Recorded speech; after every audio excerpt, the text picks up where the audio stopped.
What's going wrong here?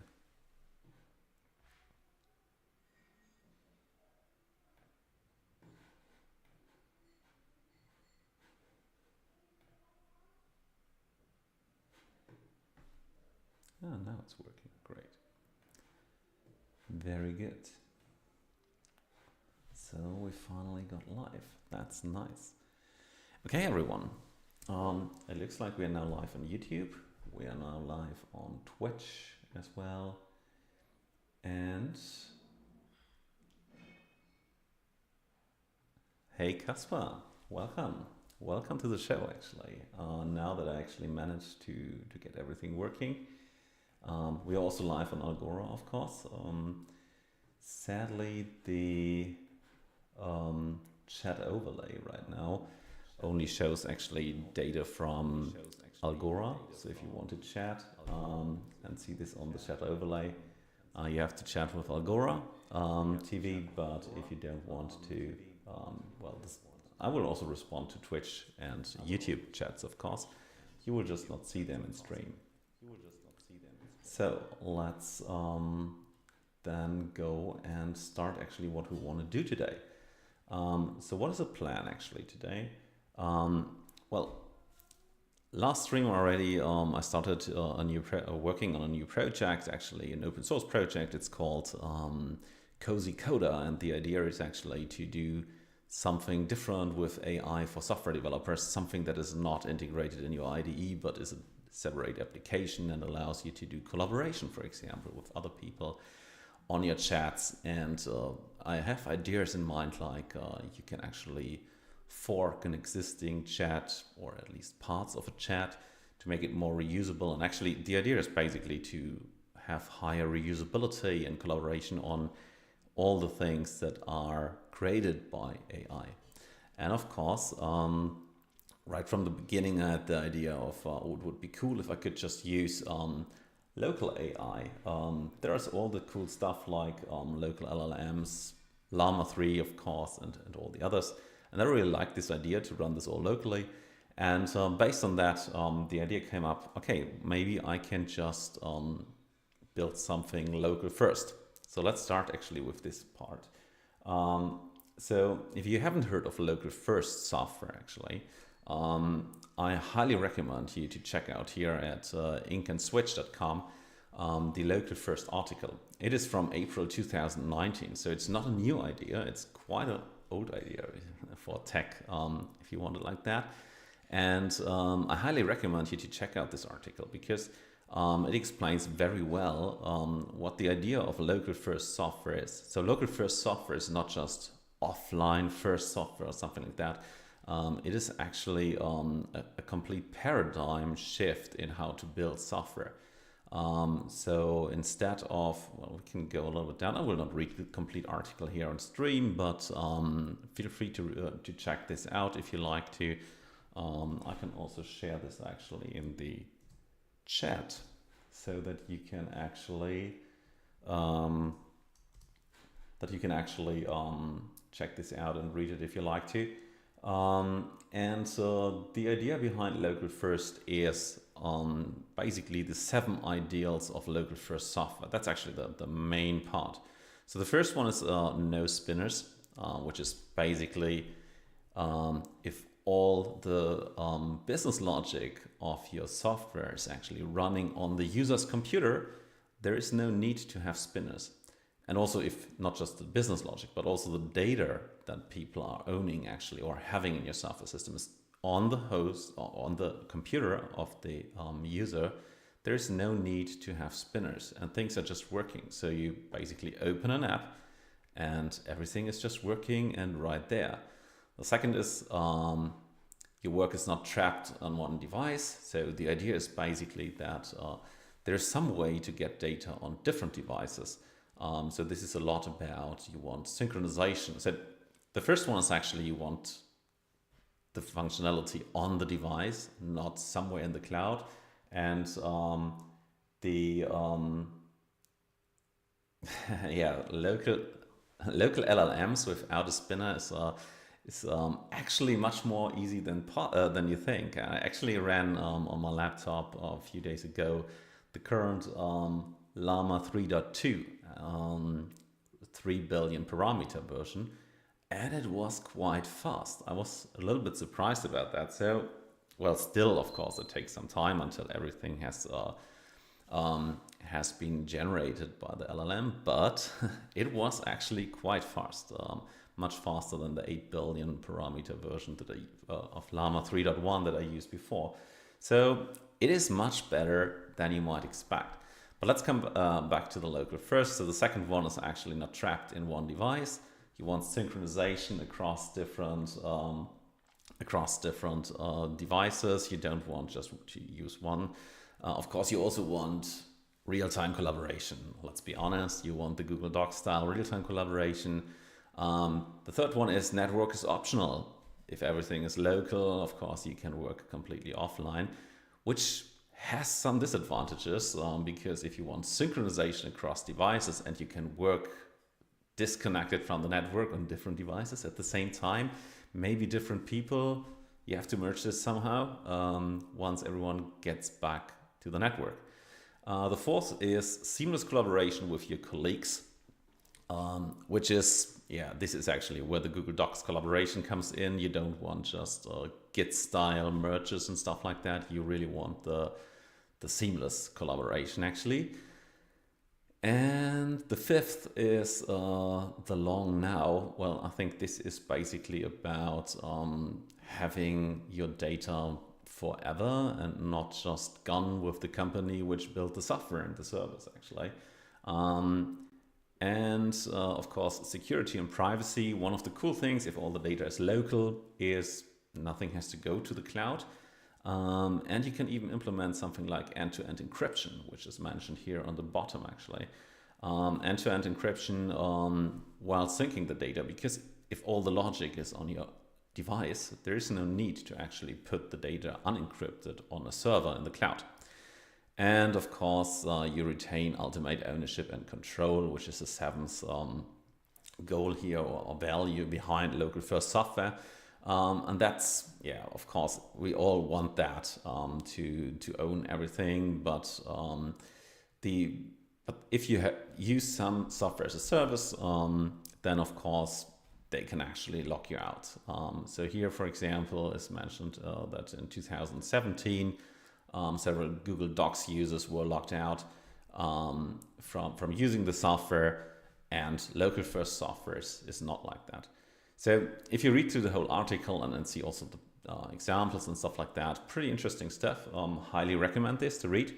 And one of the cool things behind this is it works quite well, or the idea works somehow good together with local LLMs, of course, because they are also local. So they fit very well into the local first idea. And actually, I like the local first idea a lot because it has some huge advantages, So for example, if you run a software as a service business, when I first started the project, I had this idea of, okay, how do I make this easy to let people use something like Llama 3?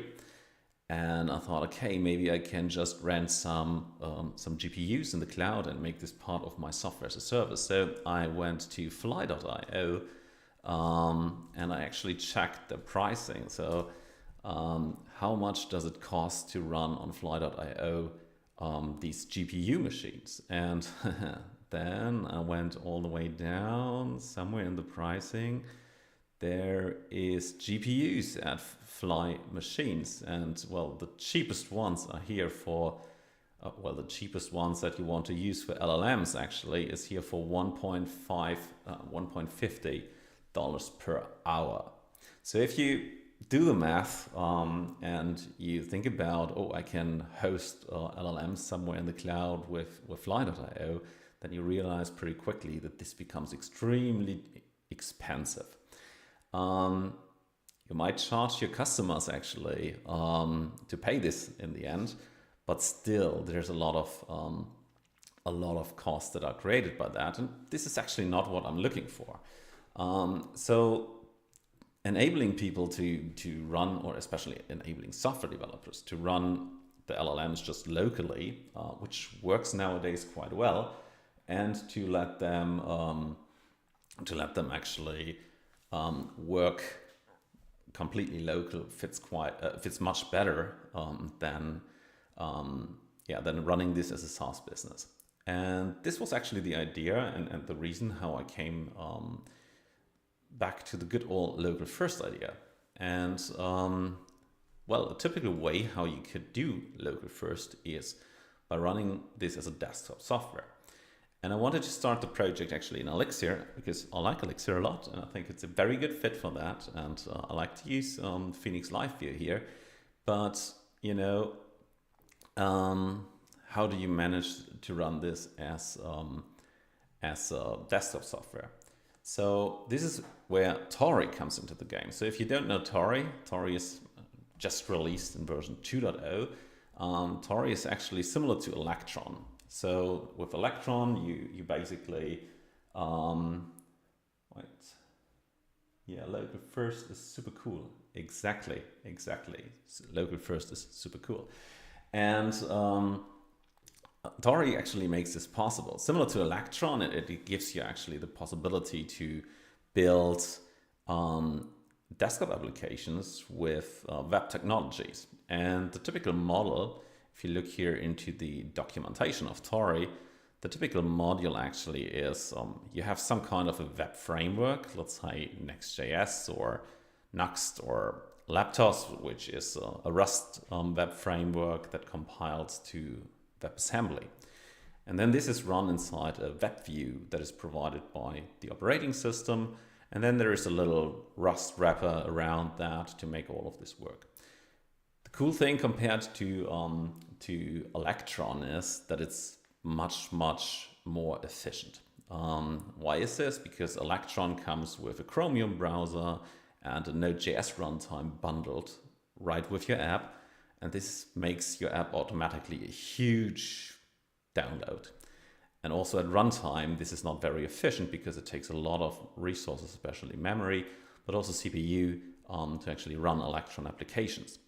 Just look at VS Code, just look at your Chrome browser, how much they require on memory just to run stupid web pages. Then you're pretty quickly into looking at an alternative. And Tauri is exactly that.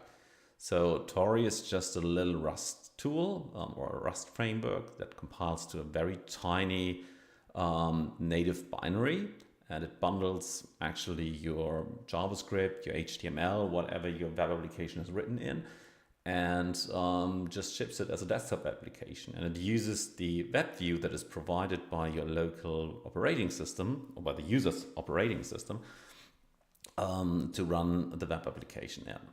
And that's way more efficient because the web view is already there. You don't have to you don't have to bundle it with every application again and again. You don't have to bundle a JavaScript runtime, and you also don't lose the sandbox. The web view still has the browser typical sandbox, and Tauri actually puts some additional restricted puts some additional APIs into that. For example, for calling commands on some backend functionality that is written in the Rust part, and that way you can still control actually what the code in the web view is doing, because potentially that's a security problem to run just things in a web view without any protection. So Tauri is a pretty cool thing. I really like it, but as you see, most of the stuff that is thought as working out of the box is basically writing things that are compiled somehow into the browser, and then wrap this stuff in the web view. But that's not the only way to do that. So people before already tried this out and experimented with it. So one of the things that you can do actually is, if you look here under the develop part in the documentation, there is embedding external binaries section. So this is actually what we want to do today. Building a Tauri application and embedding external binaries. So the idea is basically we have an Elixir application using the Phoenix framework, and then we include this into a Tauri application as an external binary. And with this external binary, we can do some really nice things. So you can do this from JavaScript, but you can also do this from Rust. So within the Rust code of your Tauri application, you can just do this here. You can actually run as a little sidecar. Sidecar is the term for running actually a process in the background. That is actually using your local binary. So actually what they do is they bundle the binary with their binary. They basically embed this and then they extract it and start it as a sidecar. And that's a pretty cool thing because you can actually also write your application in another language. You can use Go or Python or Elixir to write your application and then run it as a binary in the background, and then tell your web view to just load the web page from there. And since Phoenix comes with Phoenix LiveView, there's an extremely cool technology for exactly building the user interface in a very, very, very nice way. And that's what we want to do with that project. I'm currently not sure if this is really a good idea in the long run, but for the moment, it's a good experiment. Let's start with that. One of the reasons why it might fail is actually our Tauri 2.0, which has just been released this week, also supports iOS and Android as targets. So you can also deploy as a native app to mobile devices, which is also kind of cool. And I also would like to do that later, maybe when I figured out how to run also LLMs embedded on them. But the problem with that might be that Elixir and running an Erlang run time on an iOS device or an Android device might not be such a good fit. I don't know. I haven't tried this. I heard of people that this is possible. But yeah, that's something for very much later. But for the moment, I would like to try this out and see how well this works and if this is something feasible and something that I would like to ship as and that is also well to work with to build such a kind of app.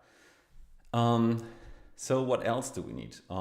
There's one little problem with shipping this, shipping it like this, and this is what you see here. Is there is well, you can have actually binary/app, but the point is that Tauri expects this to be in a specific format. So this specific format is actually that if you put here binaries my sidecar as an external binary, what Tauri now expects you to do is it expects you to put in your project in the source Tauri. Source Tauri is actually the typical place where all your Tauri stuff lives in, your Rust project or sub-project basically. And then it expects here to have binaries my sidecar in. But it expects binaries my sidecar to look like this. So there needs to be a binary, a my sidecar minus x6864 unknown Linux GNU. And if you want to support Alpine Linux, you have to have one unknown Linux muscle as well. And if you want to support the Apple Silicon chips on macOS, then you also have to put the AA Arch 64 Apple Darwin suffix here. So these suffixes are actually telling you telling Tauri that this binary has been compiled for ARM64, macOS, well, Darwin, of course. But in case of Linux, it also needs to provide the information which libc is actually being used, because, you know, Alpine Linux uses muscle libc. Most of the other Linux distributions use actually glibc. You have to provide this information because also your Rust or also your Tauri application is compiled for different platforms, and for each platform, Tauri needs to pick the right binary to include. And if you know actually Elixir, you know that Elixir is not like Go, where you just get one single binary out at the end. But Tauri exactly expects this to have exactly one file per target, with the target triple as they call it. So that's a little problem. But luckily people tried this out before, and what they actually figured out is there is something called Burrito.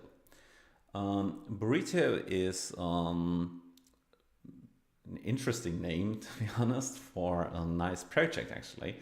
And what this project does is it creates an executable binary. The way this basically works, I think here's a good diagram to show how this works actually. So Burrito creates a little native wrapper, like a bootloader, which is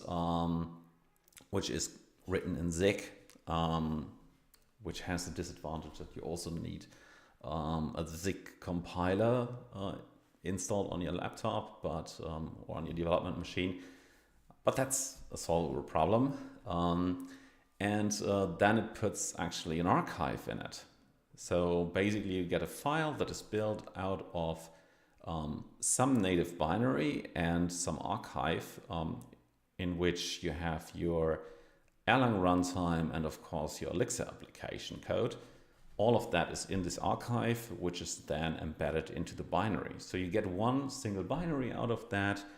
And what happens at runtime is if this binary is started, it will start actually the wrapper, the Zig wrapper. And the Zig wrapper will just take the payload archive and will just extract everything from the payload archive into some directory and call actually, or start actually the Erlang application here, or in our case, the Elixir application on that machine. This is done, I think it's somehow documented here. Here, exactly. Erlang is launched in embedded mode, whatever this means. And on Windows, they just use a child process. I don't know why, but there seems to be some reason for that. So that's basically it. That's how the whole stuff works. And we can use Burrito to compile this, and we can use Burrito and then use Tauri to actually package it. So there are some requirements. We need Zig because it's Burrito requires Zig. We need XZ and 7Z to compress for Windows and for everything else. And that's basically the idea. And then we get something out of that, some executable binary that we can just run, and Tauri could then embed the binary. So roughly that's the idea, and that's actually what we want to build today. So what we have right now is we have this little application here that I created that I created before the last stream actually. And this application, what it is doing is it is just an Elixir application right now. Because I started from the assumption I built a SaaS product. But there's an Elixir application, it's a Phoenix application, and basically it does nothing really, it is not really doing something right now. It just has a basic chat functionality, but we will ignore it. So we will probably just start over right now, just because we want the desktop stuff gonna work first. So let's not check what our lazy Vim is saying. Let's go for, come on, what's going on here? Let's go for first creating a branch, updating the code, of course. So we want to set up Tauri. And then let's go all in and just remove basically everything, which is not fully true. We will not remove everything. We will just remove the... no, we will not remove anything. We will just regenerate our application. So we do this that way. So if you don't know Elixir or especially Mix, here you can generate a new Phoenix project, and if you just and usually you just pass in the name and it will generate a directory with putting everything in, and it will automatically use that directory name as an application name in Elixir. And if you just put here the dot, it will take the current directory to generate this in, and will take, and then you have to pass in --app to tell it what the application name should be. So let's do that. And oh, it starts very good. Yeah, of course.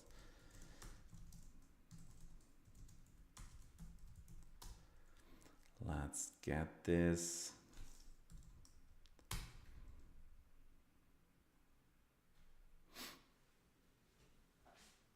Could not be found? No. Wait.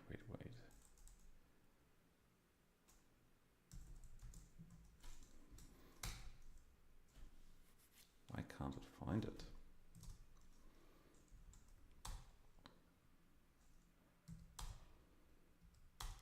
So it wants to override a lot of things, which is probably no surprise. And once it has done this, wait, there was one thing that I was missing, and that's I also want to not use Postgres actually. I want to use SQLite because we are running this now as a desktop application. So using Postgres is probably not the way to go.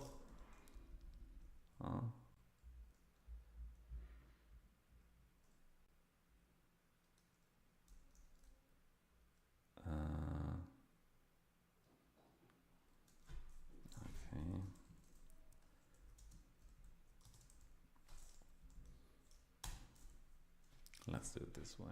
Just want to know the flag actually. It is database SQLite 3. Okay, that's something we can do. So we have to provide database SQLite 3 as a flag.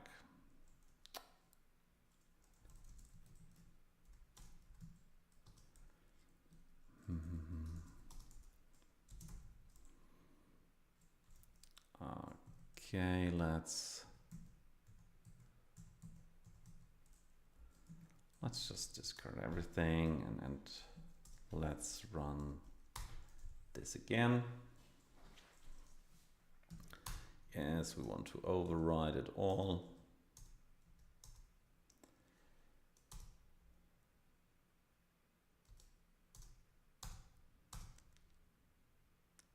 Great.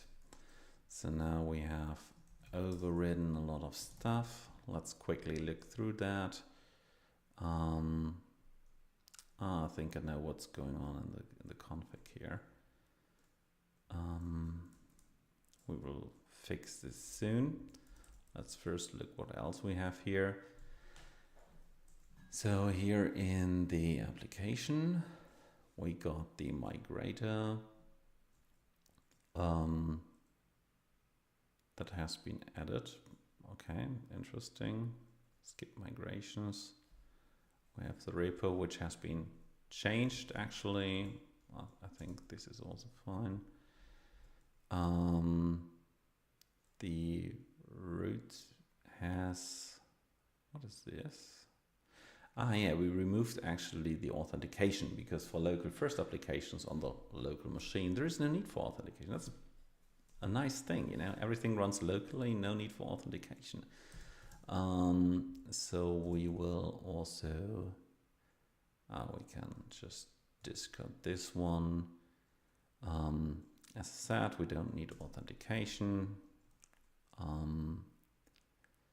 And this, of course, also is not needed. The git ignore has been updated. I think this is also not needed.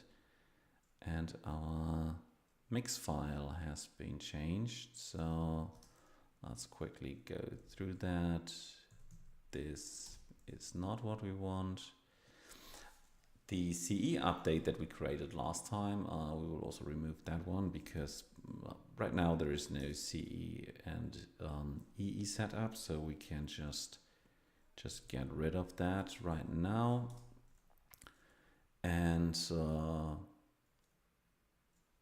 the rest is just to be included. So now we just have to fix the config. Let's do that. So let's start with the development config. And what we see here is that we have the old config with Postgres, and that above we have the new config with SQLite, which is interesting because it basically means that there hasn't been an upgrade. It looks like regenerating this didn't actually replace everything. It just it just added the same config again. And so yeah, so now this looks much better because we don't need this one. And we need this one, of course. And this one as well. Okay, looks like this approach worked. So let's see the next config, which is on the test config. We have the same situation here. Let's just remove the old one. Then the prod config. Once again, we remove the old one. And we have the config file actually, which should also be, well, let's see what happened here. Endpoint.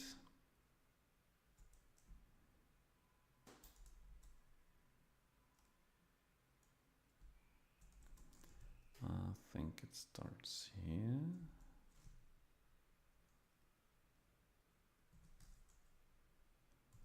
No, it even starts here.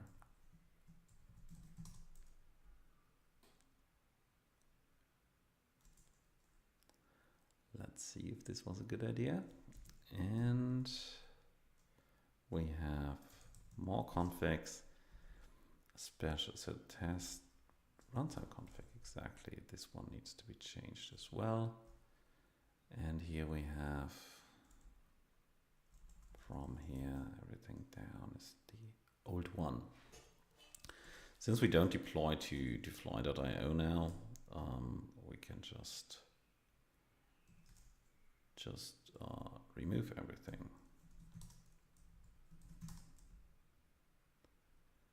And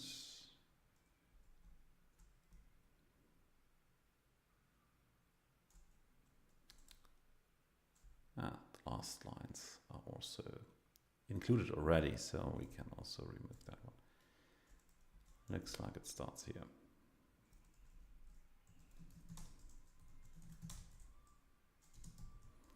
So let's see, we have also here, we don't need this change.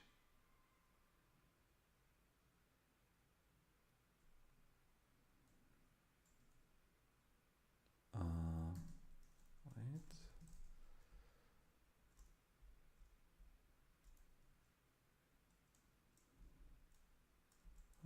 Interesting.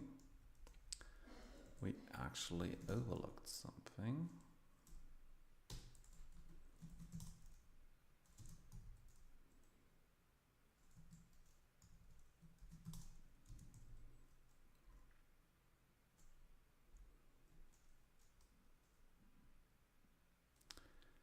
So here exactly this needs to go, this as well, so we can just stage this. Here we can also just update everything because we don't use this type of database anymore. And here probably as well. Let's do that. Let's also run deps-get and mix setup. I have everything compiled now. No. Of course, that's something we should fix as well. At least this has been updated as well. So we should,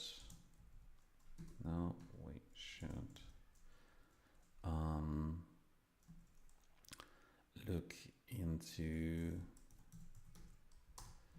this one. So what have we done here?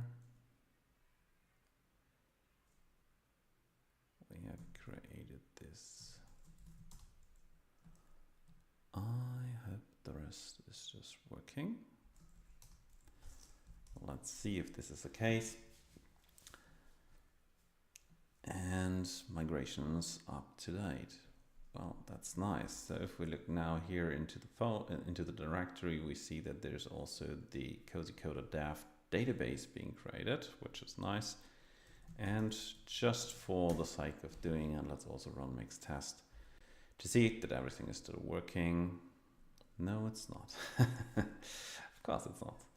Would be too easy. So looks like we now have a few things to delete actually.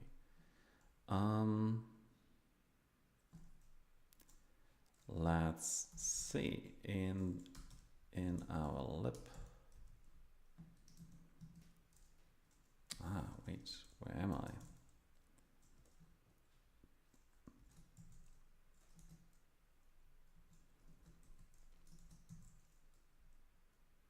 Here we go.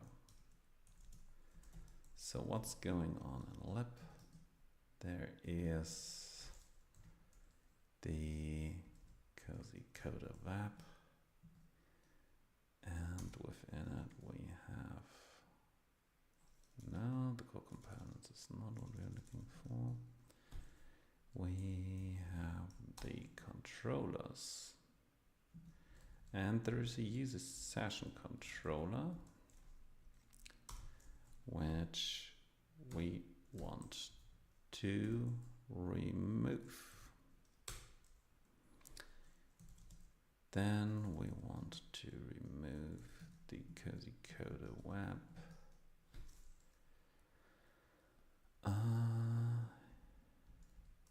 User auth. Remove the lib Cozy Coder accounts, and this one we want to do recursively, and then we also do the test removal.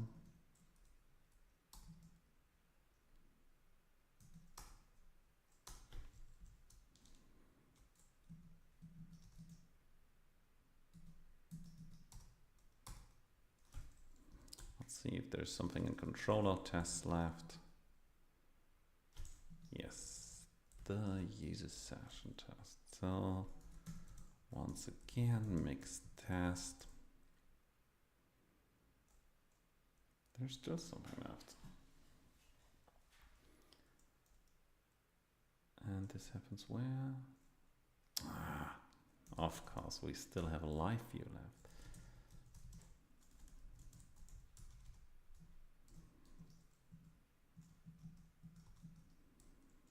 So where is it? Live. Oh. There's a lot of user stuff in it. So let's remove just all of the user stuff. Let's be sure that we also have,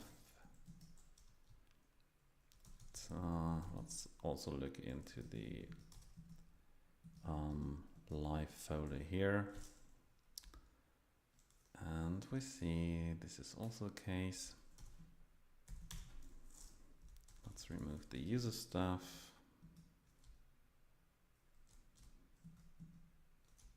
Oh, no, there's only a single file. So mix test.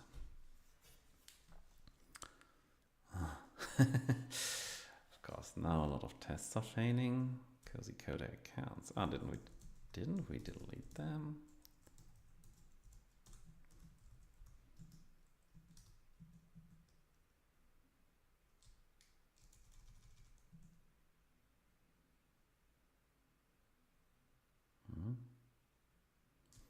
And Cozy Coder web. What is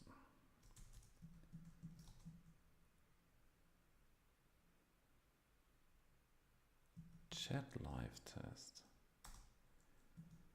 So what's, no, not this way. What is going on in the chat live test?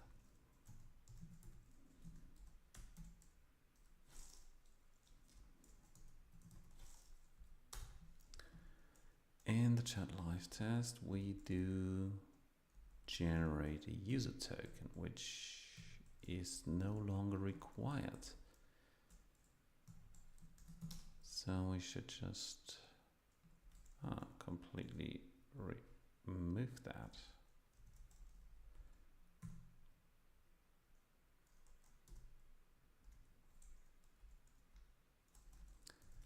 So let's remove that one. And now, do we actually use this somewhere?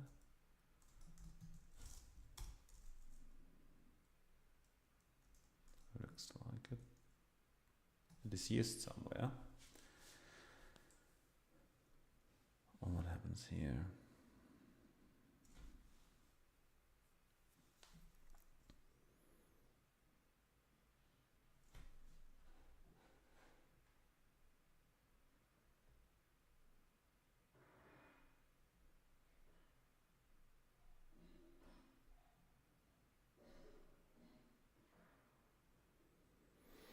Okay, it looks like the idea was too naive,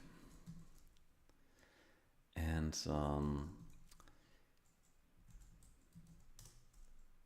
we should just remove the stuff. So instead of overriding everything, because the functionality we have built with the chat is actually trivial. I can just cherry pick the commits later if I want to, but right now I don't want to fix this. I just want to get the new stuff working, so let's do it like that. So let's get rid of tests. What else do we have here? Yeah, we don't need to compose the assets, the config, anything else, the fly timer, and the priv. What else do we want to get rid of? Maybe we should also get rid of the rel and the belt. So what's left? We still have the formatter, which doesn't hurt, I guess. We also should just get rid of the dabs.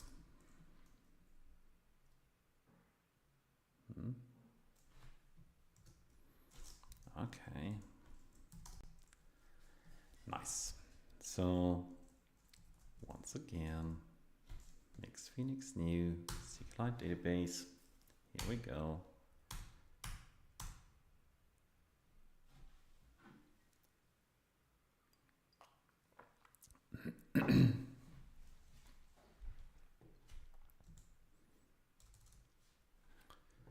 So while this is compiling all my dependencies. Let's also check if something goes on in the chat.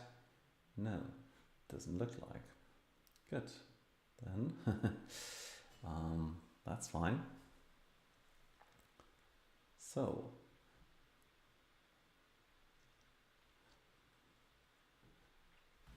and it also looks like this chat overlay doesn't work that well.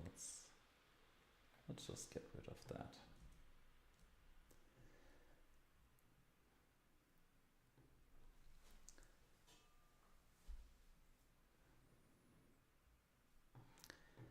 So Casper, how's it going actually?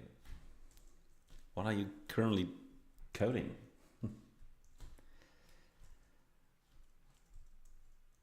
So right now this is now here.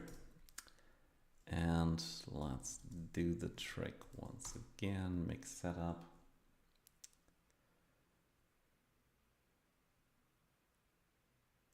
Oh wait.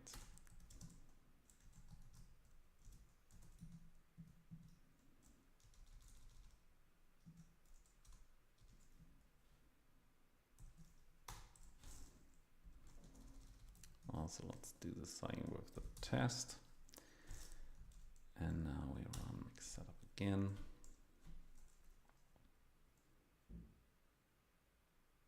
What?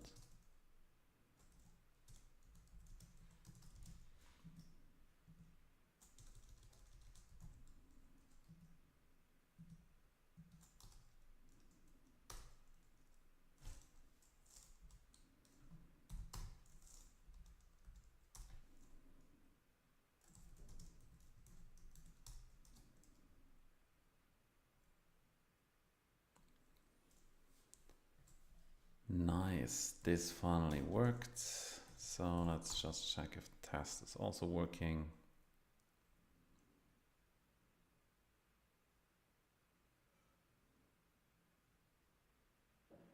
And it is compiling and compiling and compiling.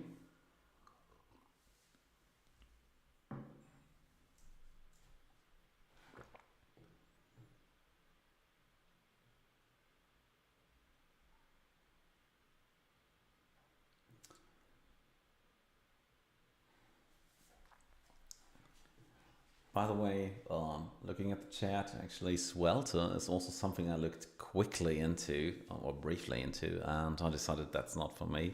One option that I also considered to use instead of Elixir was to use Gleam. So Gleam is a language that also compiles for the Erlang runtime, but it also compiles to JavaScript. And with Gleam, there's a nice web framework called Lustre, which is great for building single-page applications in Gleam. And that would definitely fit much better into the way how Tauri usually is thought to work. But I thought it's just more fun to give Elixir a try to work in that environment, because I think in the end, it would be sad if the front end dominated single page app world would be the only one who could actually run desktop applications. I think it would be great if more back end related software developers could also start building desktop applications, for example, using Go and HTMX, or Phoenix LiveView, I think is also, or should also be, a valid option to build Tauri applications. And so this is one of the reasons why I thought it would be actually quite nice to give this approach a try. Let's just check. Yeah, that's fine. We don't need that anymore. We don't need this change. No. Ah, damn. No. That was wrong. Okay, once again.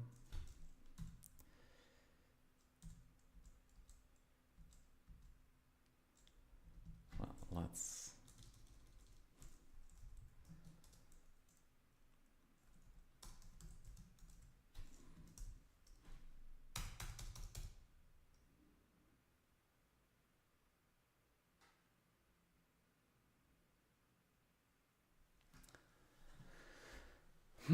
Once again, let's wait for that. So we don't need this one, but we want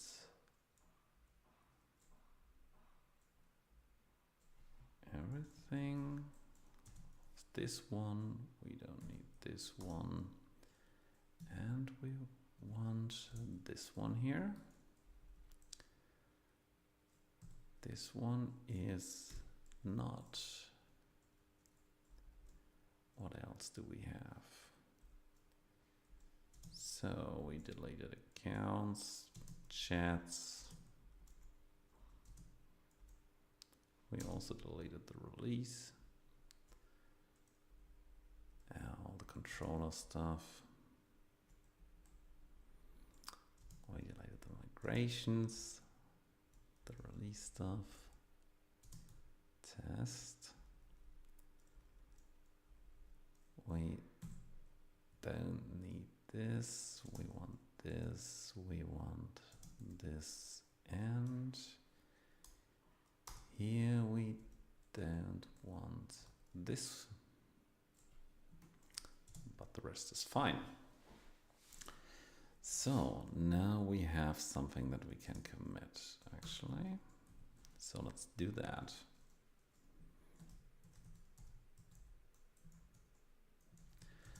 Regenerate Phoenix project with SQLite.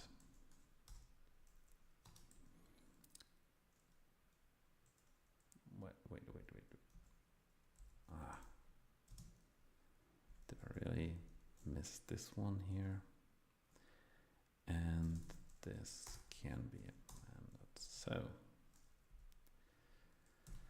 good. Now we have the Phoenix project running, and if we look back to our plan actually, then we want to build this whole thing with our good old Tauri 2.0. So let's go for that.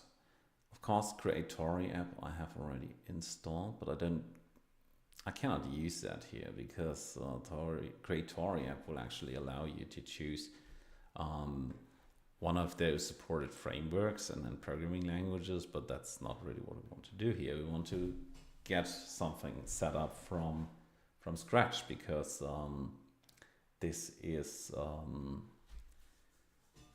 Elixir application. So we need to do it differently. Let's do that. Of course, we don't need this, we don't need this. We basically have done that. What we need actually is this part here. So I've installed the Tauri CLI already. Then let's go for Tauri init.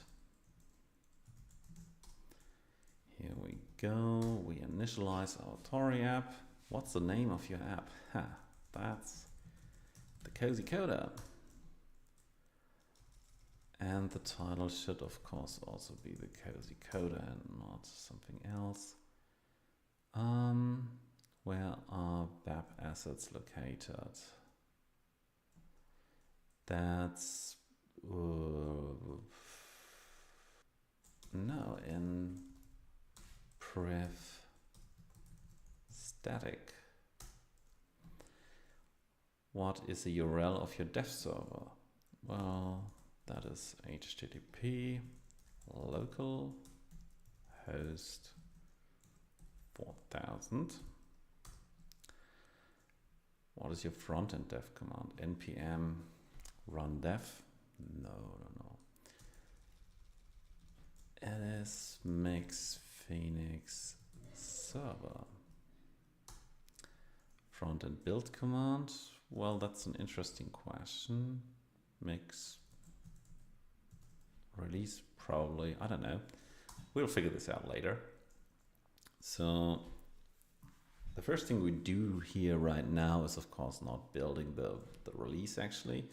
We will definitely start with generating the Tauri stuff, or having this working in development first. So let's quickly look into the source Tauri. So if we look here, we see we have a tunnel, a cargo tunnel actually for our application. And we have actually our lib and main functions. So we start this whole thing. We have a little bit of setup going on here in lib rs, which is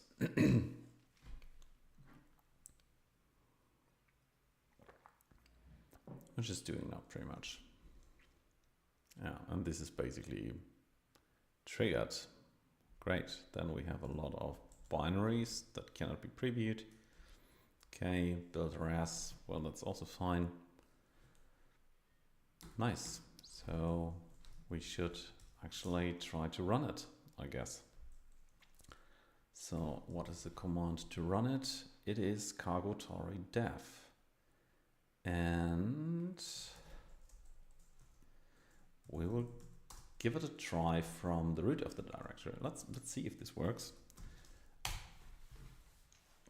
And I guess now, the task Phoenix server could not be found.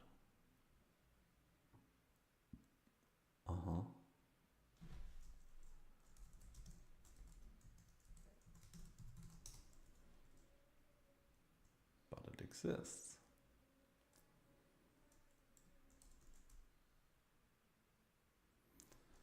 Okay, interesting.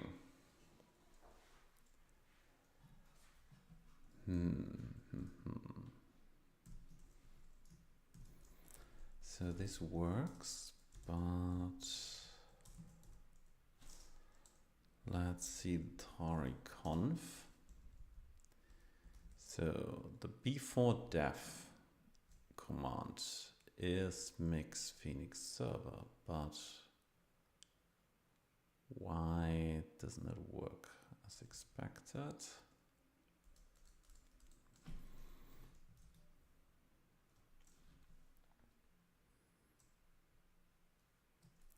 Well, let's try some AI.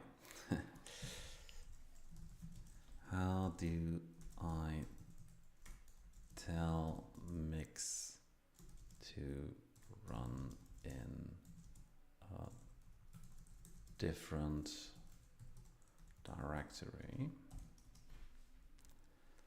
Let's see if it knows this.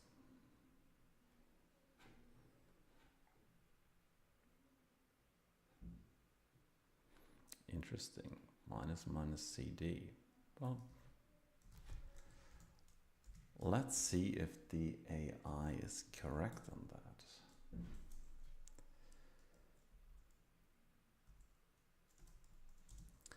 So we will go one up.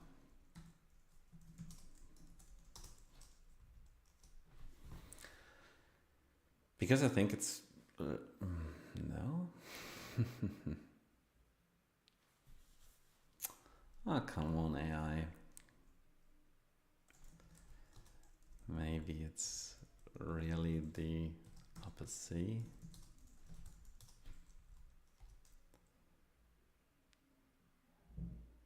No, so.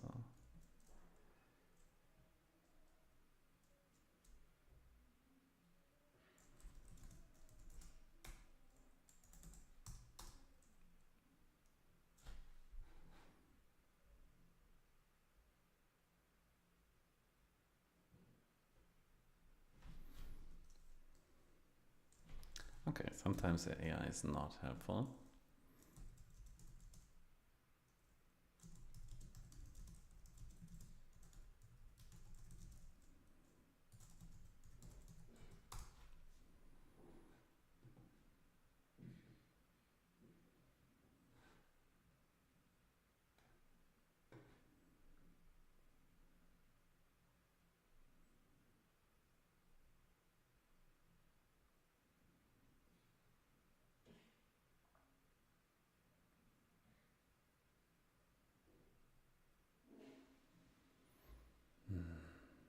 This is really what I want to do.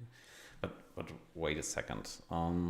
Actually, I don't get why this happens, because usually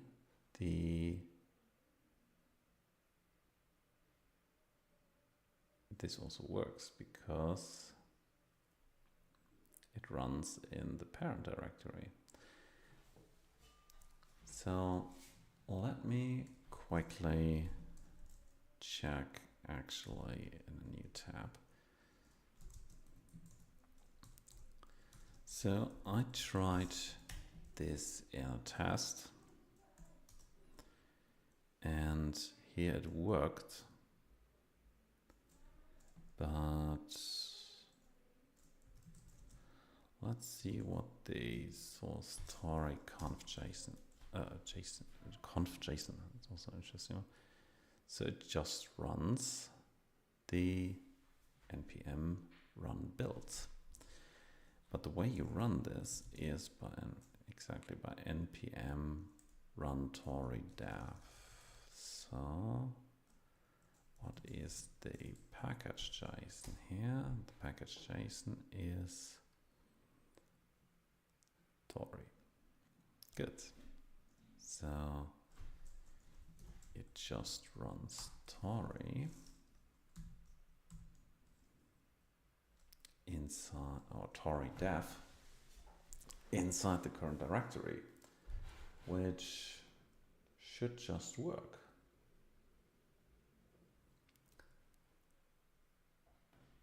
Interesting, interesting, interesting. The question is, why doesn't it work as it should? Ah, wait, we still have this in it.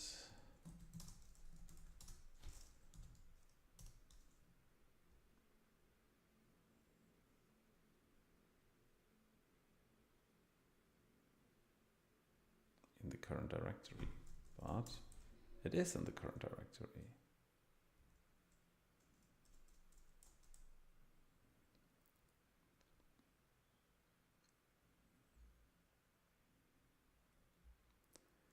So the interesting thing is, where is this running?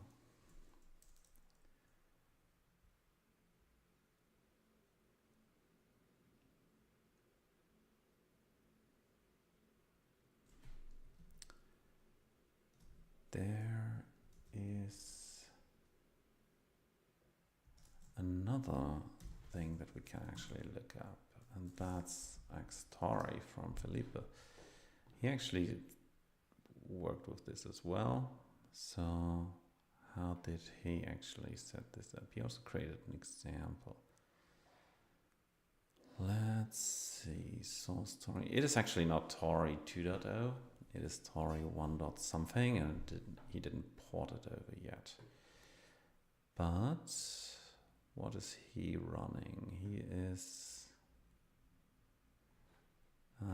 not doing anything here.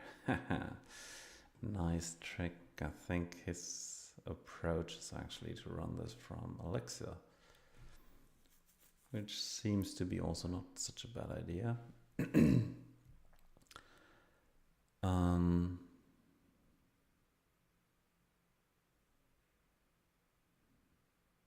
Okay, let's try to make it run first. So what if we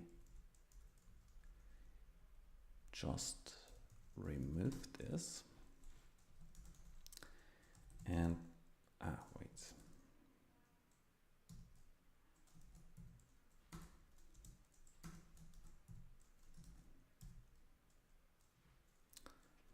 Okay. So let's say we run mix Phoenix server from here.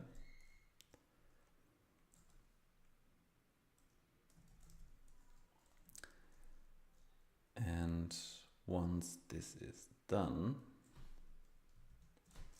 let's just check if it is working. It is. Good. Once this is done, we run cargo Tauri dev from a second window. This is not ideal. It would of course be easier or nicer if we could just run from the same terminal, but let's do it this way. This might now take a moment because, well, it is Rust, so compiling takes time.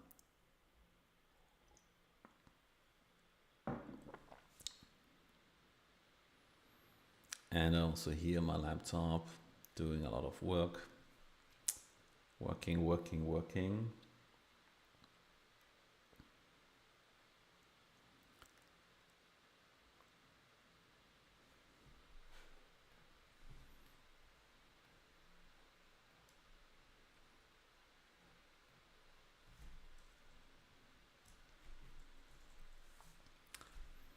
So, by the way, since I'm still working on Windows, this is running in WSL. If you haven't used WSL yet, so my WSL is running Ubuntu 24.04, so the latest LTS release. And the interesting thing is, if you haven't known, WSL allows you also to run graphical applications from Linux.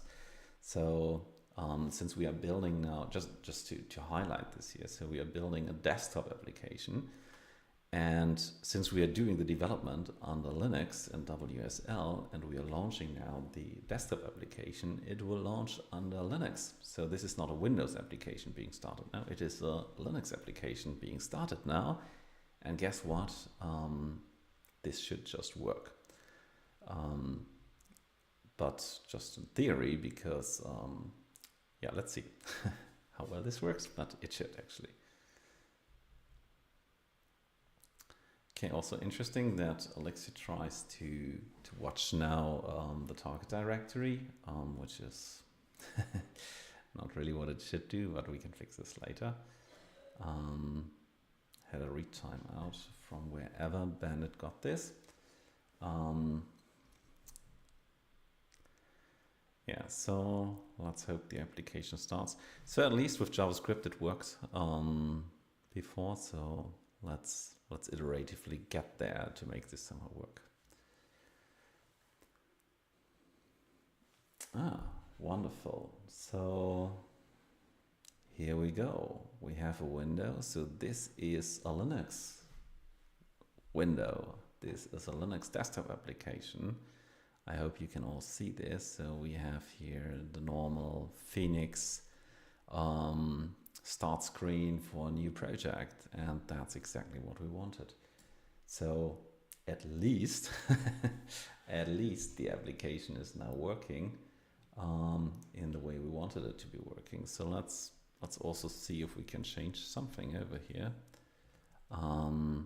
So yeah, but no, let's not do this now. We have a working application, that's a good thing. We don't want to implement some functionality today, we just want to get it working. Great, so we have this part working. Let's see if we can, let's see into Tauri once again. Maybe that's also a helpful thing. Oh wait, maybe not. We wanted to get Burrito working first. So now that we have a development environment running, we want to get actually also a release possible. So if we look into Burrito, there's also a quick start here in Burrito. If you're interested in Burrito actually, then and how it works and the quick, not the quick start actually. If you're interested in Burrito, I'll also post it here in the chat. So everyone interested in Burrito can just check it out. So let's have a look into it. The quick start. The quick start is Burrito was built with our specific use case in mind, and blah blah blah. That being said, blah blah blah. Preparation and requirements. Limitations of Zig.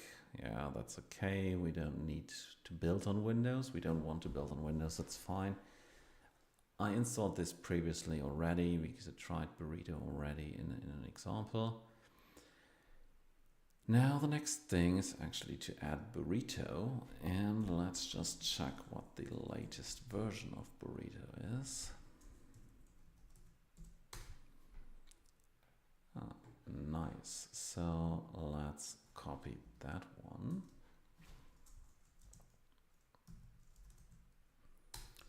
So we go down.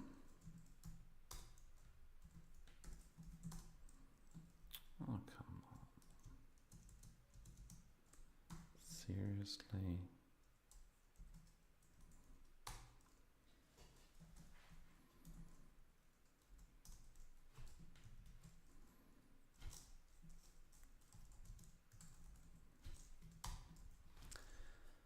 So mix steps get.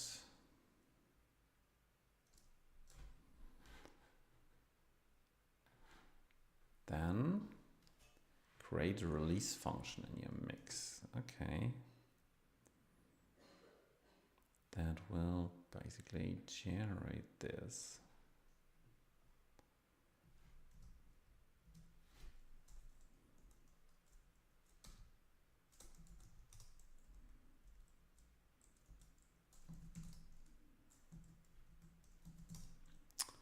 Where's my formatter gun?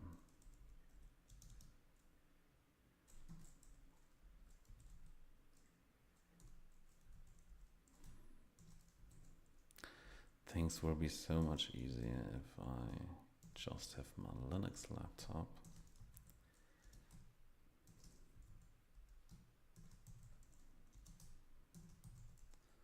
Because if formatter doesn't work,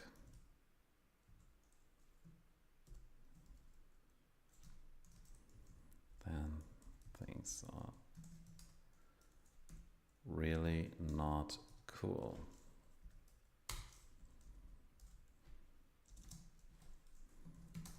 Okay, let's live with that.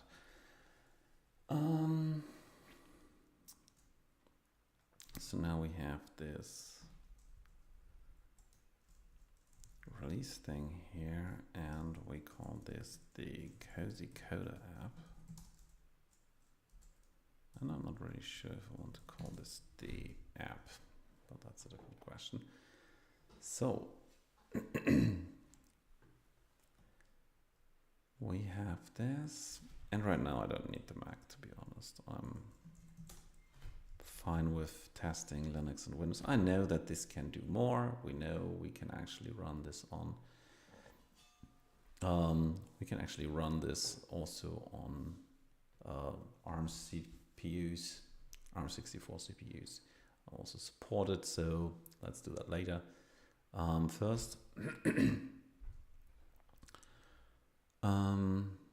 add the release function here to the project.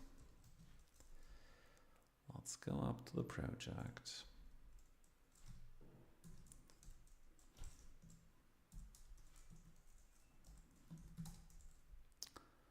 And this is kind of annoying.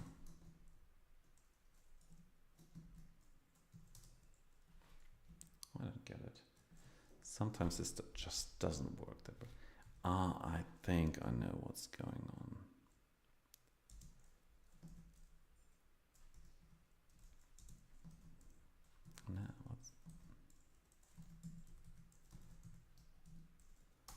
I think I know what it is. Ha! Of course, you have to enable the Elixir support. I think it got accidentally disabled in my NeoVim, which is definitely not how it should be, but let's see. So now I hope that my Elixir support is coming back.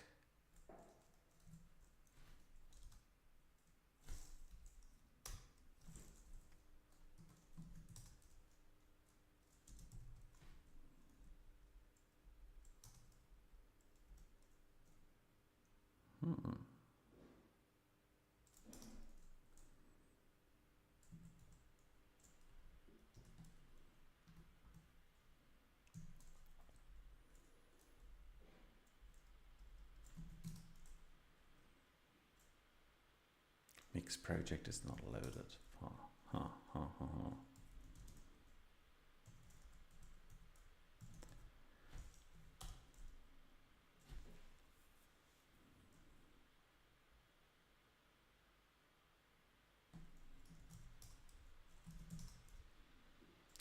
Looks like it is. Okay, the LSP title. It's probably building the whole LSP stuff. That always takes a little bit. But at least we now know that the LSP is doing something, and it's trying to work at least. So let's hope that's the case. Let's maybe also double check if the LSP is actually installed. Yes, the Elixir LSP is installed. And it looks like now everything works. Cool. We are running so far. So now we have the Elixir stuff in my NeoVim back. Let's go and see what the burrito stuff is telling us.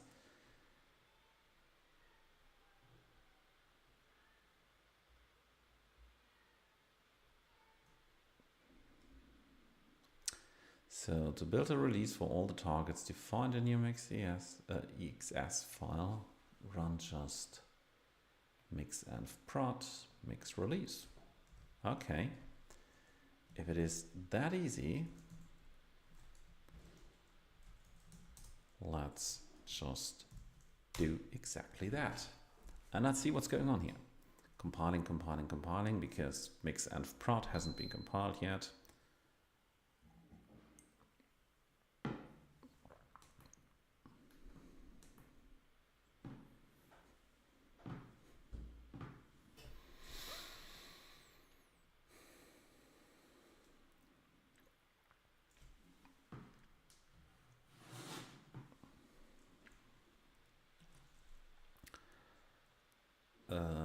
Okay.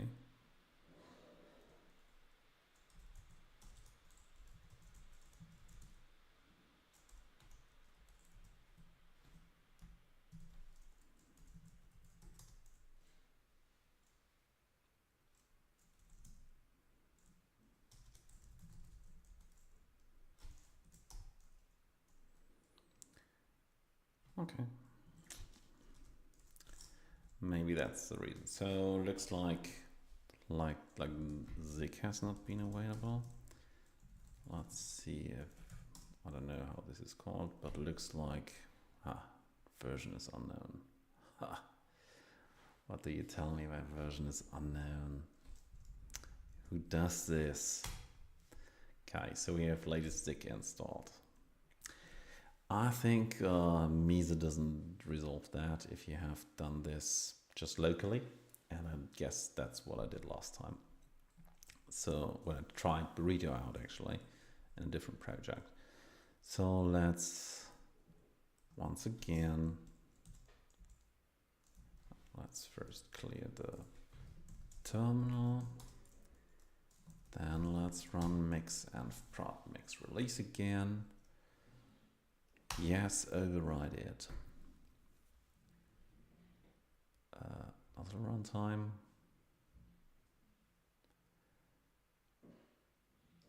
For whatever reason.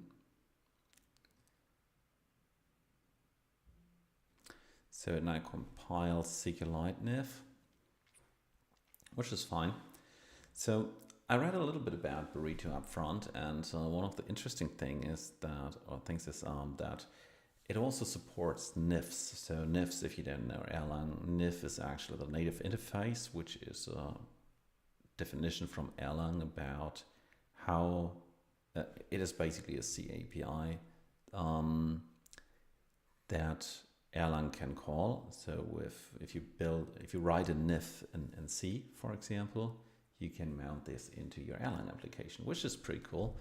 And you can do the same with other languages like Zik and Rust. There are basically libraries for doing that. Ziggler, for example, and Rustler to do that. But Burrito out of the box supports at least NIFs that are written in C. So The SQLite stuff running here is written in C. Well, SQLite itself is written in C. And the SQLite library that we are using, or that Phoenix uses by default, is running in, or is embedding this as a NIF. So SQLite here is embedded. Actually, it's called XQLite, to be honest. Is embedded as a NIF into our application. And now Zig just recompiles the SQLite NIF to make sure that everything is embedded in the right way. So we have some Erlang runtime that is available for the correct environments. We have some NIF for the environments, and we see already here on top we had the Linux version being compiled, and now here it is building the Windows version. So we get a Win64 Erlang runtime being downloaded. It's a pre-built runtime that they include here to make this work. And yeah, some interesting warnings being printed here. Let's not think about it too much. Let's just hope that everything works. We'll see in a second. So there is just one thing before we run into any problems that we should just double check, and that's somewhere on the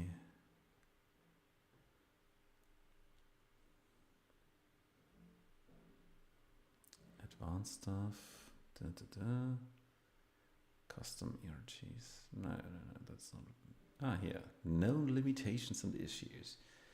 Phoenix tips. In order to run Phoenix app with Burrito, you may need to edit your runtime exs file to ensure it will always start up the server. Okay. If system-get and Phoenix server, do this. If you do not want to edit runtime exs, just ensure the environment variable Phoenix server set to once. Okay, that's easy to do. We will try this out.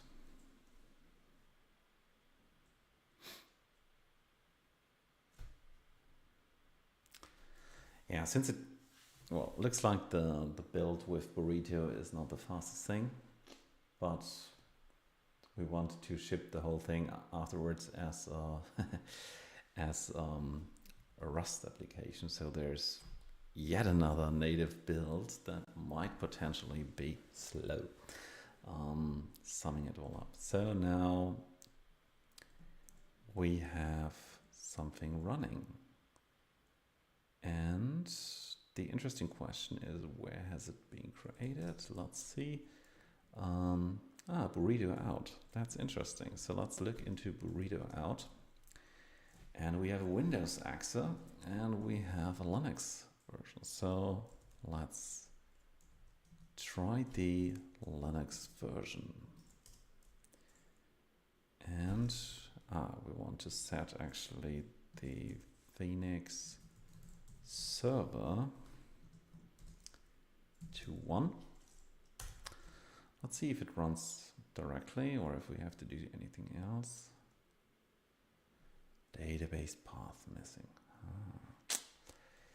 That's interesting. So let's double check how this should be done.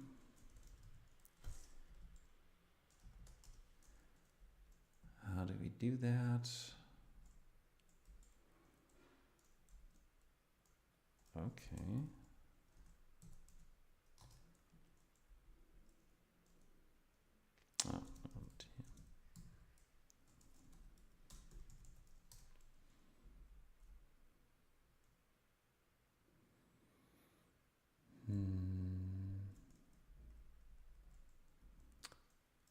Okay.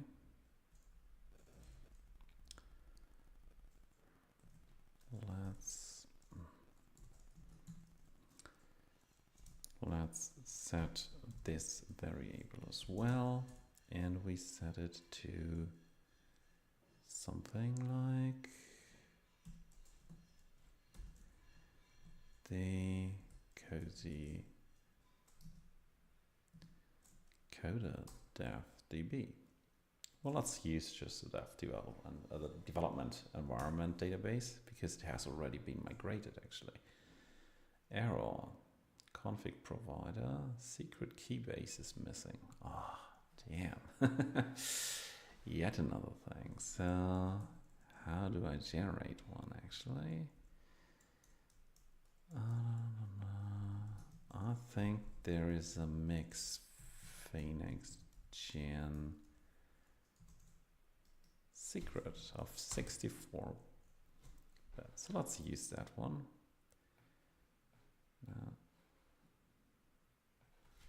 It is for local testing only, so that shouldn't hurt us. So secret secret key base.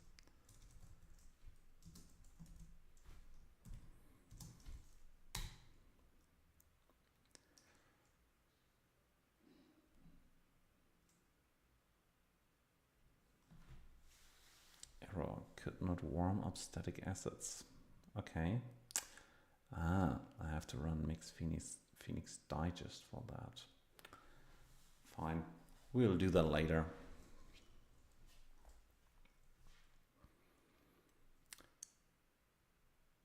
So it looks like something has been running here now. So let's go down to our application.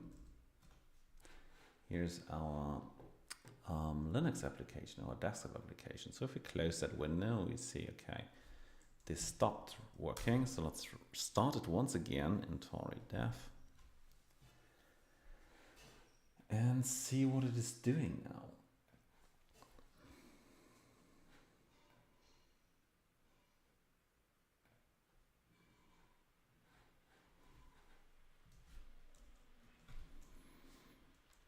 And of course, it's a Rust compiler. It takes some time because it has to do a lot of cool things. Rust is a pretty nice language, actually. I really enjoy writing it and working with it. The only thing is, of course, the advanced Rust compiler takes some time to do all its work.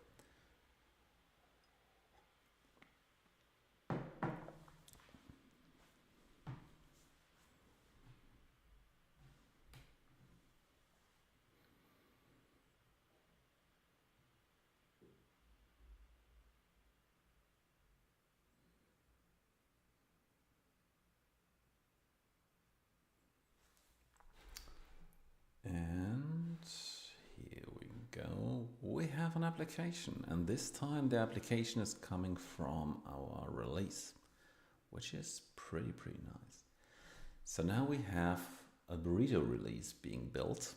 We have a native binary and we have a working desktop application. So let's get to the next step. Let's close this application and let's actually stop this one here. And let's see what is next. So we have everything in place. So now we need to go back to the Tauri documentation. So we want to embed an external binary. We have an external binary, so let's embed the external binary. So the first thing that we need to make sure is we need to make sure that we have the correct stuff being built here. No. Crazy. So we have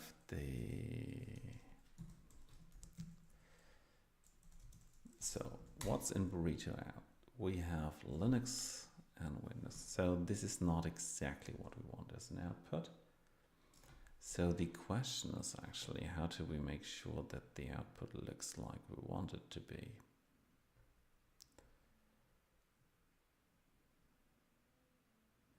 Precompiled builds using yes.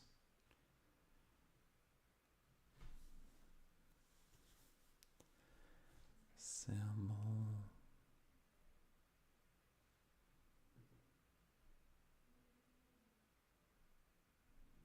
Maintenance commands, okay. Whatever this is.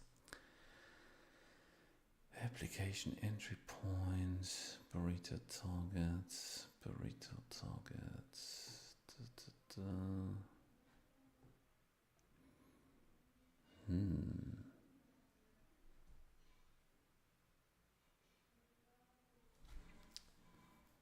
So selecting the targets is one thing, but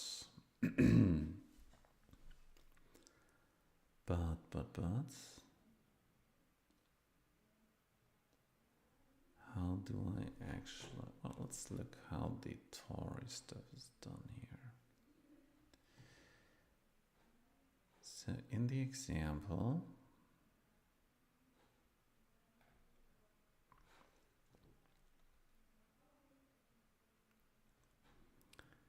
so this looks also for burrito out, but it must also generate the correct burrito stuff. So is this configured here somehow?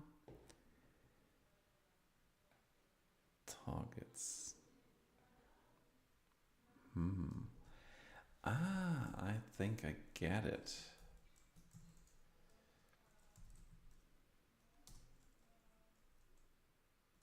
Oh, what's that?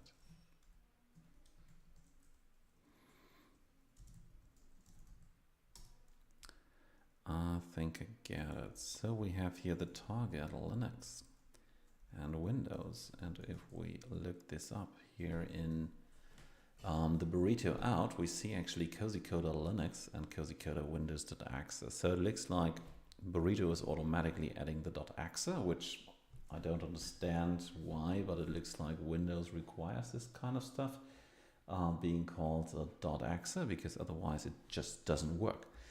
But it, and now I understand this, it is using the targets actually to select this. So all we have to do, in theory, is to just create all the targets that we need here. So for example, we need a target and need to call this one here now like this. And if it comes to, yeah, the interesting question is, where do I actually find all of this?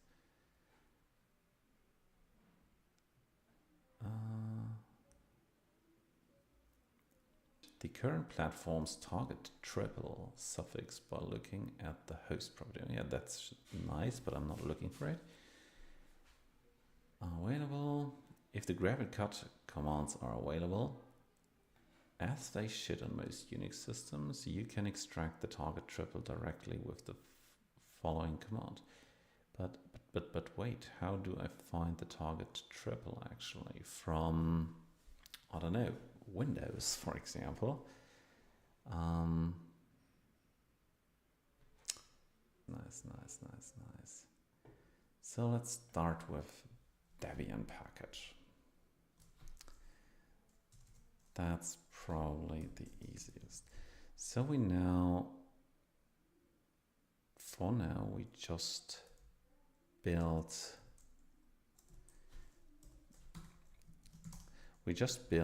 the Linux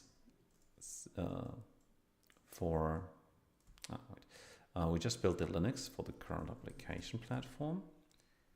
And what is Linux GNU?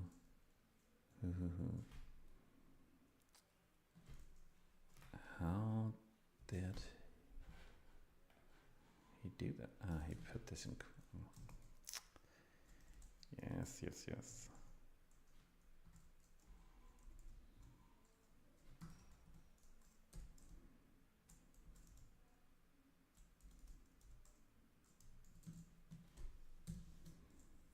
Oh, come on.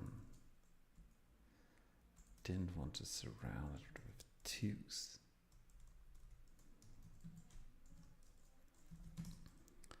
Now we have it. So we have this one, and now we can do the Tauri config. Well, where's it gone?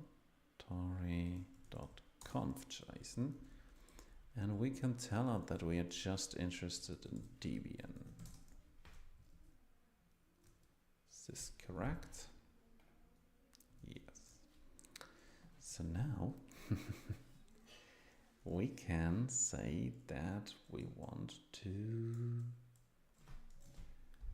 bundle the binary. So back to the binary conf. Bundle config. No, build config was not the one. Targets.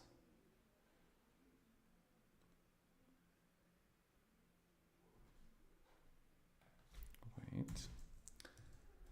Binary. External bin. Okay. Which goes under the bundle. So we have the external bin,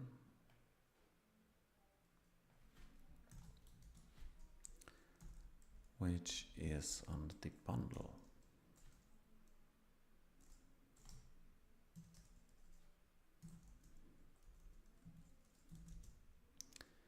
And this is an array. And this array has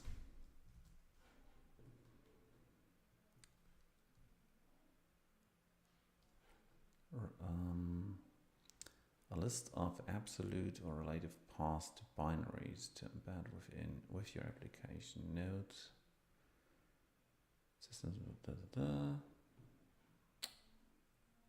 relative to what? Come on. Embed external binaries. The bundle can. The external bin configuration expects a list of strings targeting binaries with absolute or relative path. Yeah. The relative paths are relative to the Tauri conf file.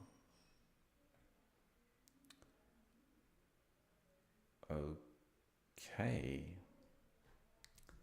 That's interesting. So then it is like this. Burrito out. Cozy coda. And that's it. Nice.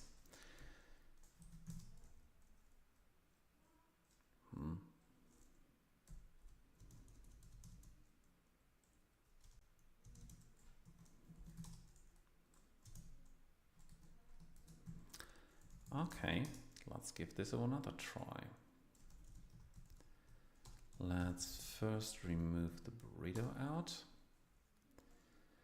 Let's gen mix Phoenix digest. I think that's what we're digest with 1G, of course. So what we are doing now is actually we are bundling and then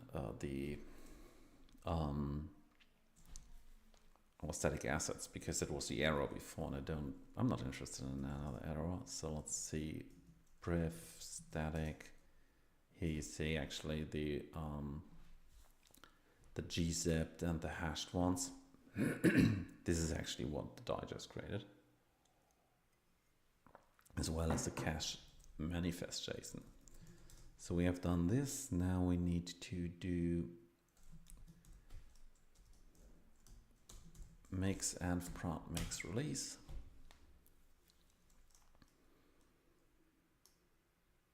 Yes. Now it takes some time.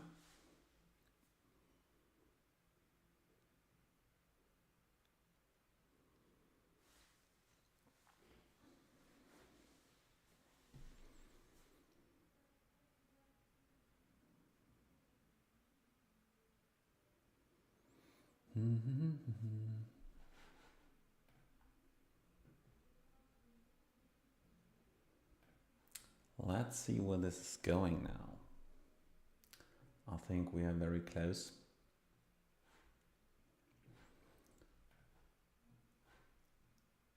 So by the way, YouTube, what's going on? What are you working on?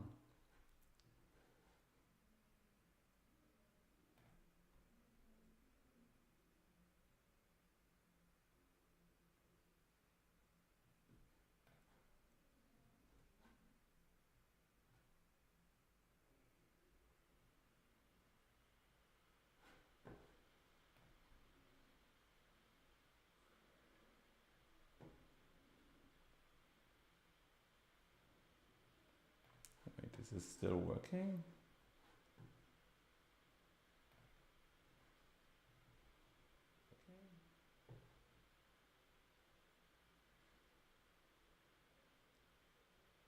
I am not sure about it. Damn. I have the bad feeling that my stream broke.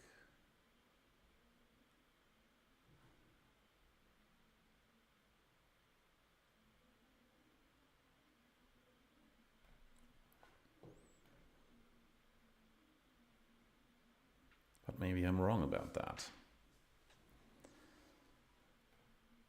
Let's see.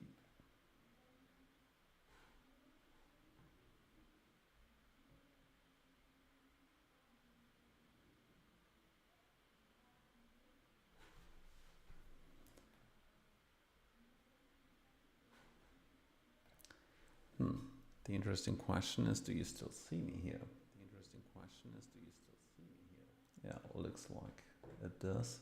So it looks like the stream is still working. That's good. Happy to see that.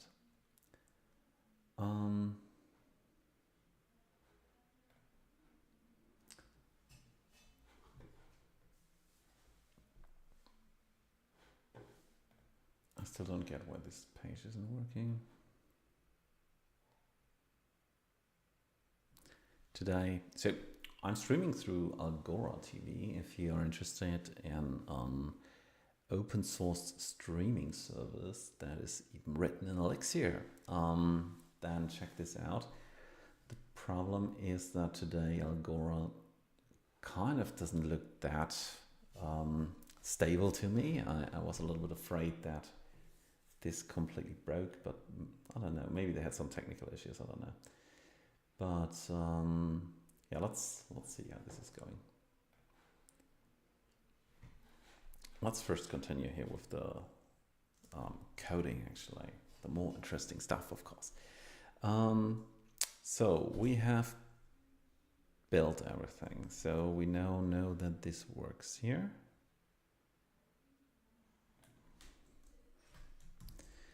And we can also look into the burrito out now and see there's just a Linux one built. So now we know that before build command must be, no, we don't want a before build command. So so now that we have built the burrito stuff, we need to run actually cargo Tauri build. I guess that is what we are looking for right now. We are building a Linux build, of course, a Debian package only. And if everything works out, we will have an application running. Or let's say a runnable application. So, yeah, I don't know what's going on with Agora, but at least the stream is working. It's fine.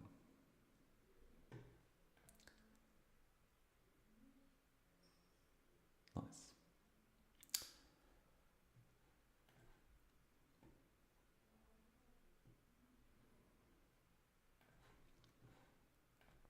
I hope it stays like that. Good, an error happened. Tauri conf JSON identifier. Dun, dun, dun. Ah, come on, the default.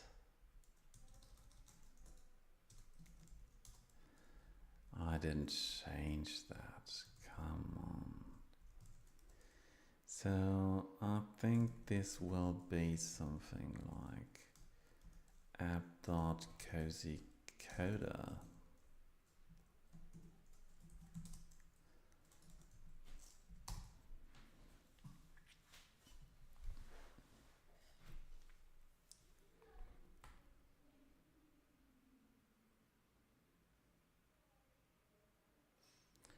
And we are compiling again, and this time I guess it compiles even slower because, well, the code needs to be compiled for release. So release compilations are usually quite expensive. While Rust is doing its wonderful work, let's check out again the external binary stuff, because this binary will actually not really work. The reason why it doesn't work is actually because we also need to run it. We need to run it from our Rust code, and we will do that like this. So the first thing we need to do is we need to add a plugin, which is the shell plugin. Where is it? The shell plugin. Let's go. How do we actually add this? Cargo Tauri add shell. So while this is compiling, oh, it even doesn't work. What? Burrito out, Cozy Coda, x68. Oh no. Seriously? It's doing an underscore instead of a minus? Seriously? Okay, let's fix this first. So how's Tauri doing this? Do they do anything special here? What is going on in the Tauri conf? Just including the external bin.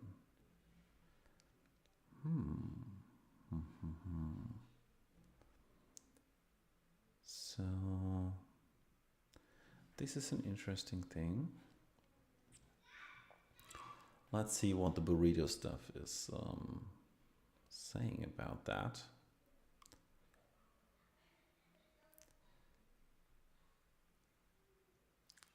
Can I actually customize this name? Can I change that? Custom ERTS, no.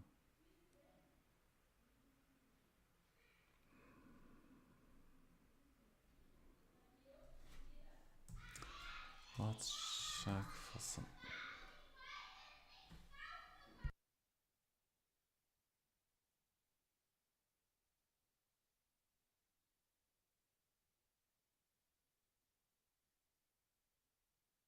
Wait, doesn't work. Well, let's once again advanced build configuration. Assemble. Custom build steps. That's not really what we're looking for, I guess. Wait.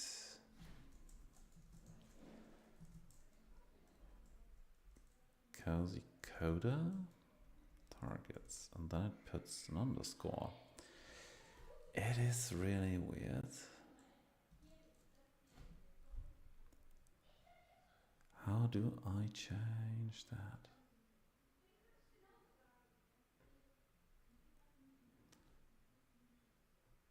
Targets.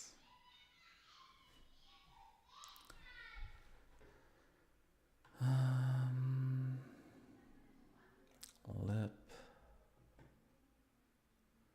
Burrito go steps, build, copy, release.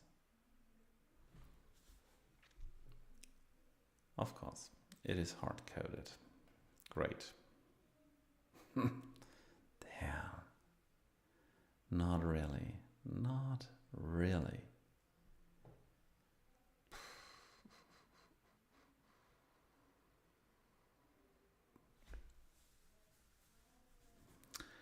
Do I seriously have to rename it? How did Philippe fix this actually? Did he build a tool for that? I'm afraid he did.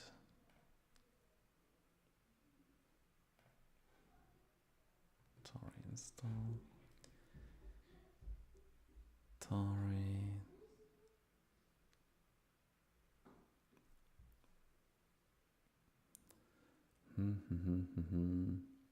What did he do?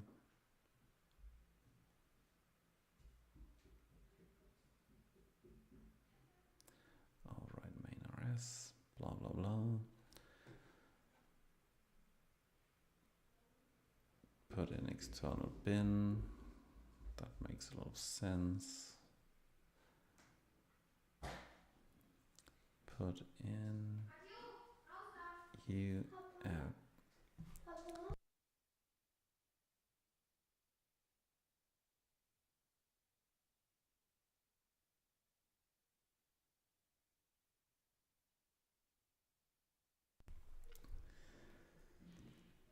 Okay. Kids jumping into the stream. So my app, what is your app here? So here's a replacement of underscore with minus, but Tauri bundle identifier. What is Tauri bundle identifier?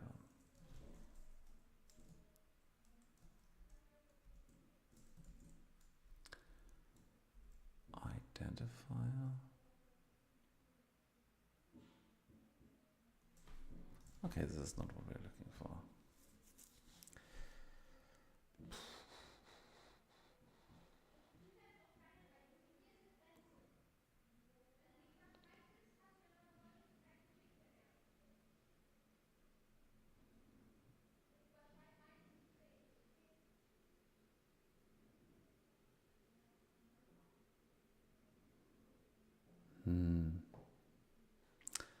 File copy. Here we go. Here is the code we were looking for. Yeah, looks like he also fixed that basically. But we will do it the easy way. Come on. No. How did it do that?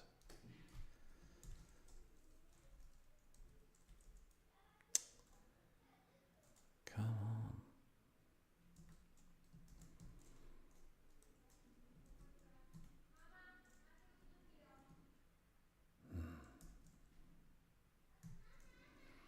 Okay, let's do it the hard way. CP burrito out cozy coda to burrito out cozy coda, and then we replace this.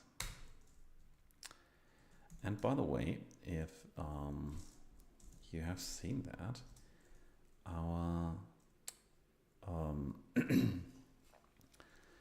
our little binary here is just 19 megabytes. So it is not even 20 megabytes of binary size, which is nice. You know, it contains a database, it contains a web application, it contains some JavaScript and all the stuff.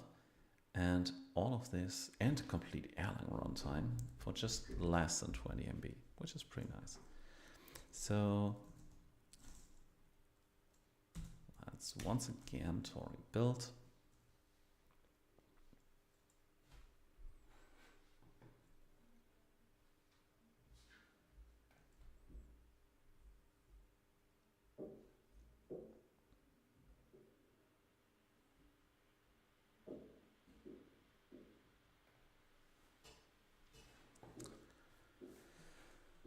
Tauri build.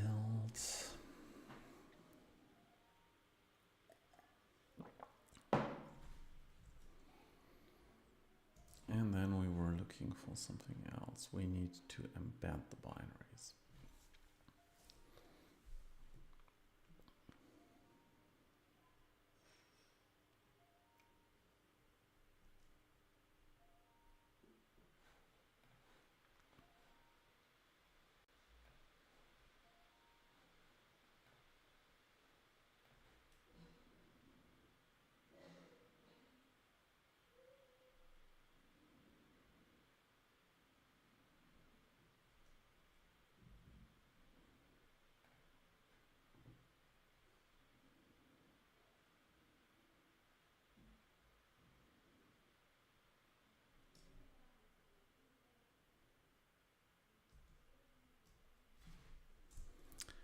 Nice.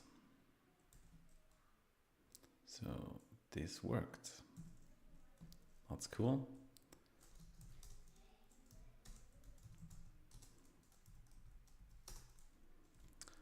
Let's check out our librs file. So now we're going all into Rust. But before we need to actually add the shell command or the shell plugin. So that's actually a cool thing. On Tauri you have some optional plugins that you can add, which is very, very helpful if you're building a desktop application and you want to keep it small. Adding additional stuff by plugins is a pretty nice way to do that. Did it now add something to npm? No. So let's see. And here we go. In line 4, plugin shell has been added. That's nice. So we have the plugin shell now being added. And we can now look into the binary stuff. So how to do that? We have how to do it here. Same way.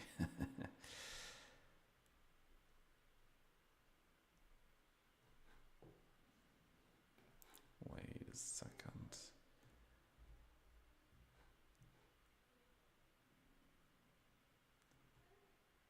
So import the shell extension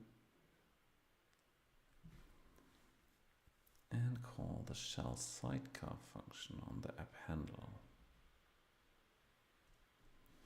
So which is the app handle? Here. Setup. Here's the app handle.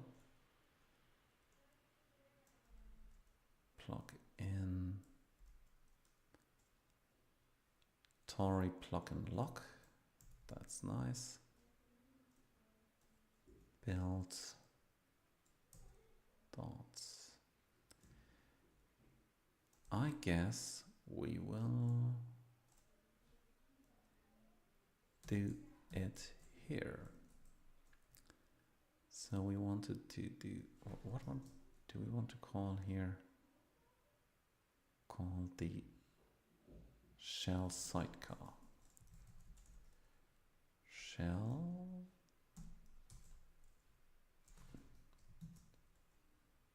app shell sidecar.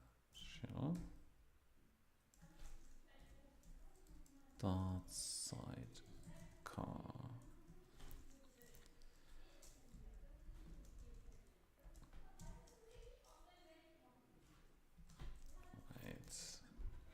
Tauri plugin.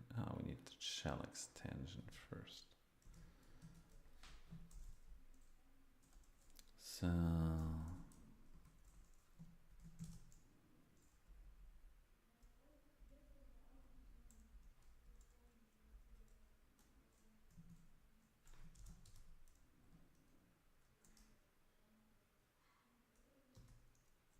no. Okay, maybe I was wrong.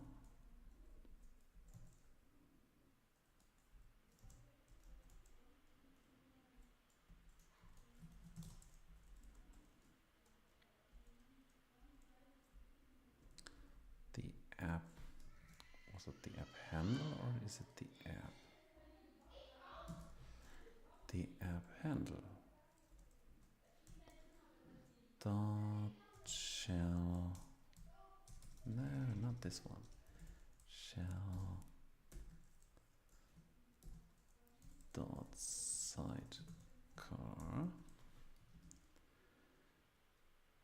And this gets my sidecar.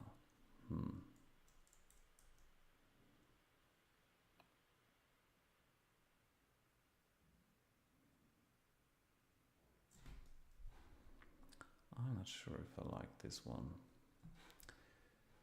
Wait a second. Maybe GitHub has a good example for that. Tauri examples. Let's see, do we have a sidecar example? Of course not. But we have a commands example, so let's have a look into the command. Oh no, commands is something different.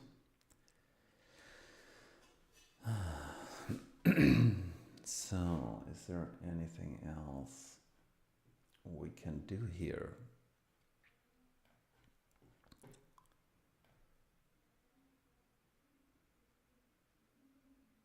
No.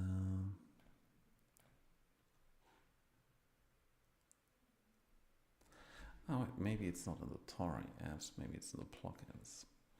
That makes probably a lot of sense. So Tauri actually has this plugins direct repository where all the plugins are going. And I think there is the shell plugin, and I hope it has its own examples. No, it has not. Come on. So it has at least some test text. This is test doc. Wow. Interesting stuff. So example, public source Tauri conf plugin CLI shell open true blah blah blah, whatever this means. There's no binary embedded, but that's not the problem. So Tauri conf main lib, let's see, shell init, that's true, that's okay.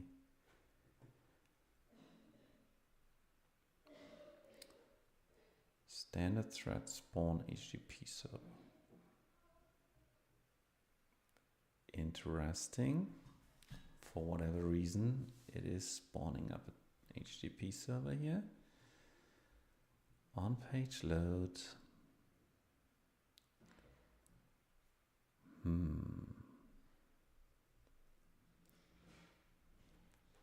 App handle plugin. App handle plugin.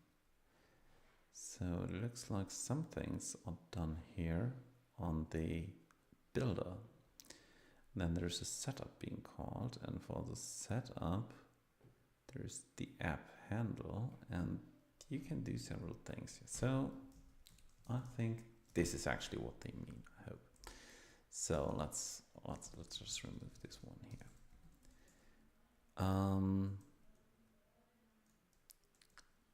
And let's not stay in this area. Let's do it here. So app.handle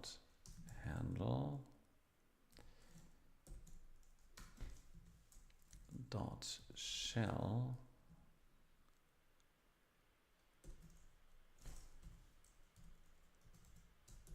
and let's now sidecar. Let's go back to the docs. So we have now the sidecar and then some other stuff. Let's just copy it over. That's just too easy to do otherwise. So let's, come on.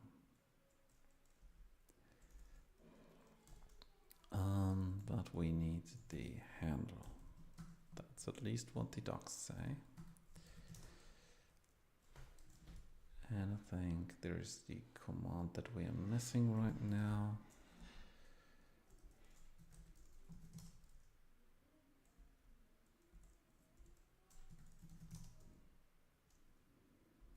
Something is still broken. The question is what? So we run my sidecar, but we don't want my sidecar. We want... Yeah, what do we actually want?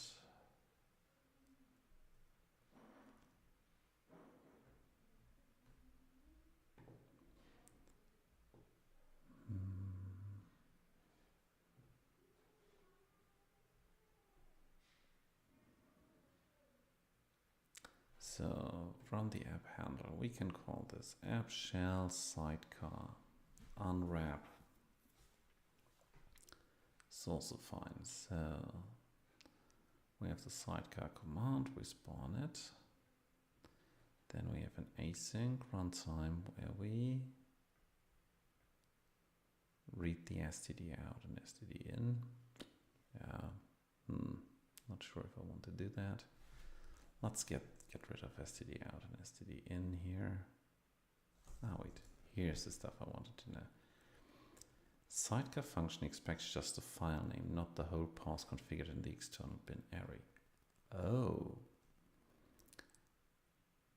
Given the following configuration, the appropriate way to execute a sidecar is calling app shell sidecar name, where name is app, my sidecar, sidecar. Instead, okay, nice. That was actually what I was looking for. So we are just calling cozy coder. And as I said, we don't actually want to read all of that. A lot of errors.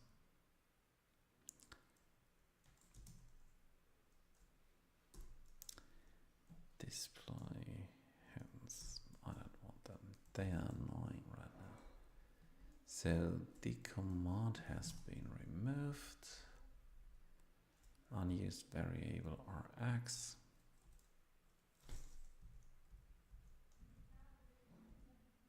But it is prefixed.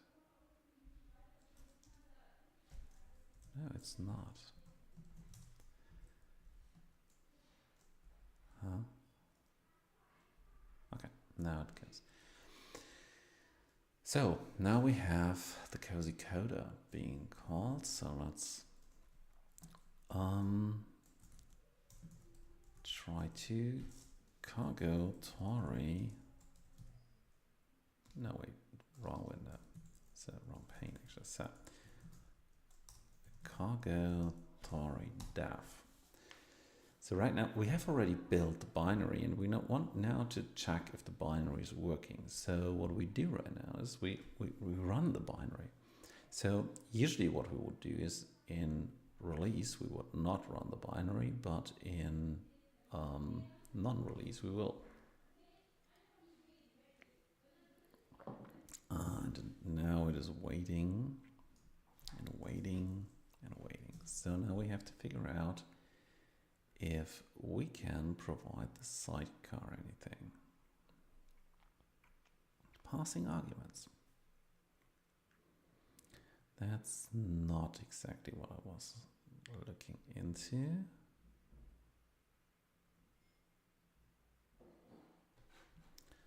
The normal command. So how can I pass environment variables here?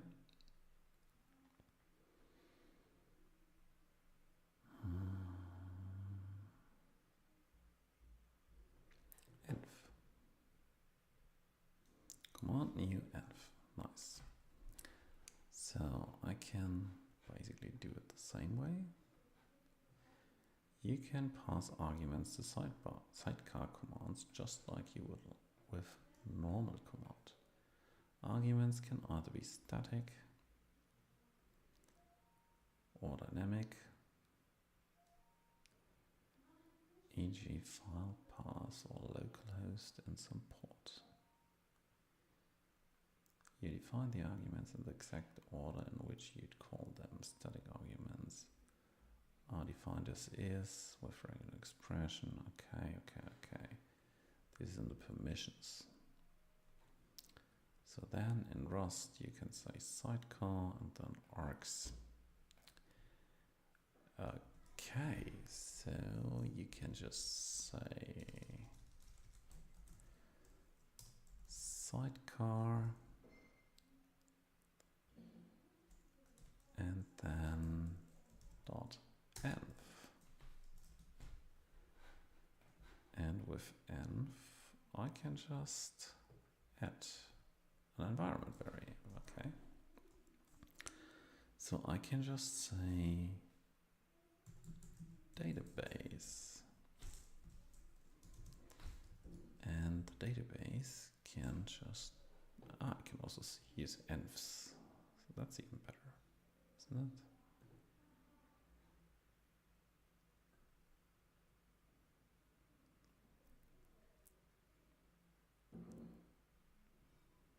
But I need to use an iterator, that's not really what I'm looking for.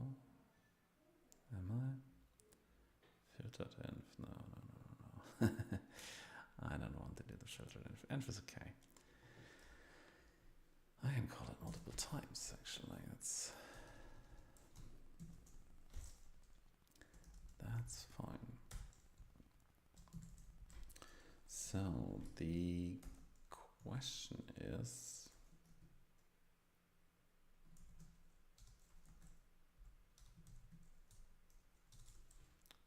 which was it?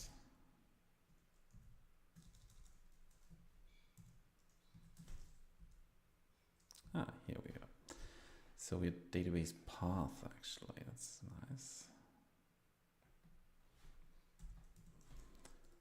So this one is actually the database path.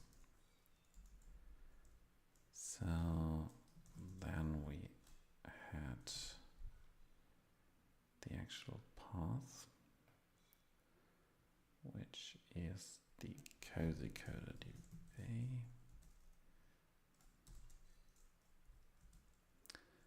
Let's remove the def. Then we have another env, which gets as well two variables. So the first is the secret key base.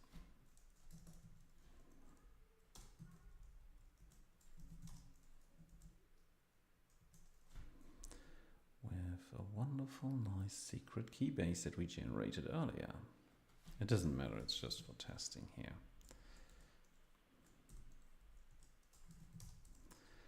And yet another env, which is our Phoenix server, which gets, come on, what's going on here?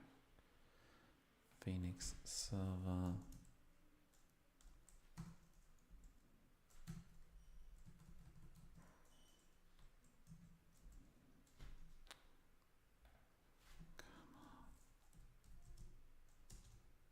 What's going on here? Which is, oh, man, caps lock. Okay, that looks good. So now we can once again run cargo Tauri dev. And let's see if this is now running.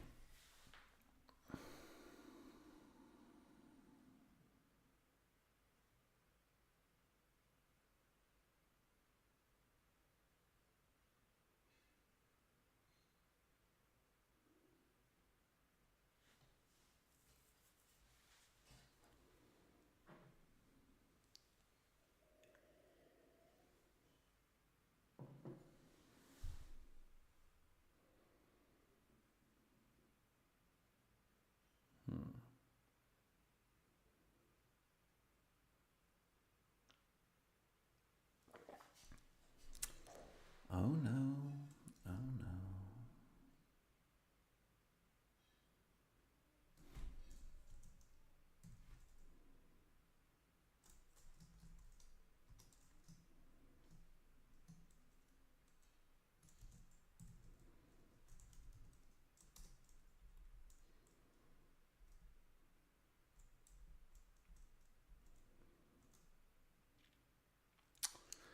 It doesn't start.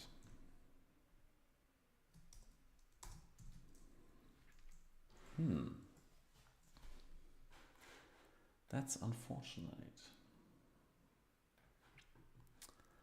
Let's see where this is coming from.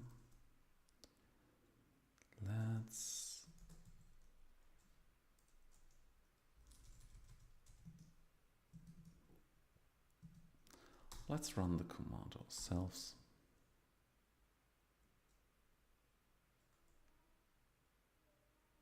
Okay, I thought we did this. Doesn't matter. So let's run this.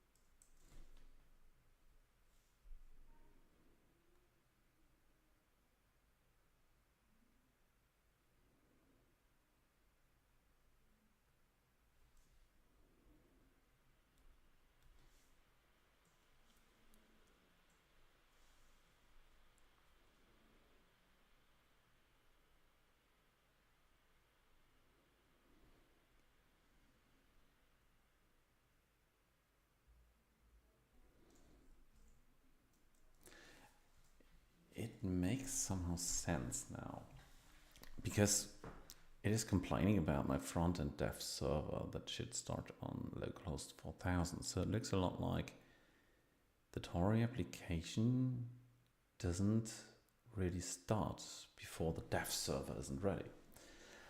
So my assumption right now is actually that the Tauri dev command is somehow special in the way that it maybe doesn't do what it should.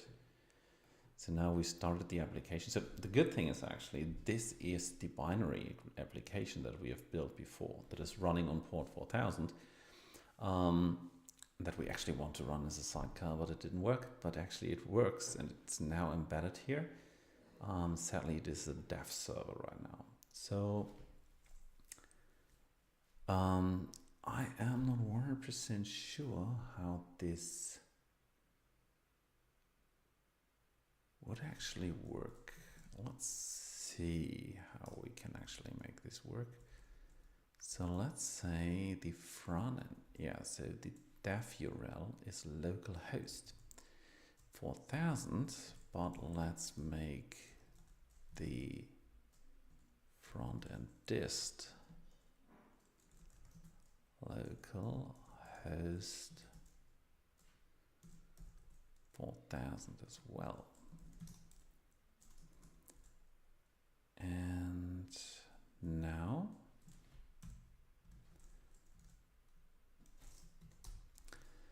let's cargo Tauri build. Let's see what happens.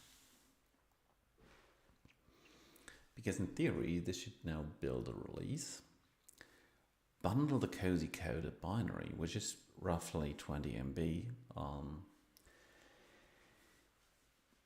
including in the Tauri stuff, and then in theory, it should actually run everything and use then the front-end dist from the port as well. So it finished at least. So we now have the release bundle for Debian, Cozy Coder. We could just install it, but let's maybe not start by installing it. Let's first look into source Tauri target release.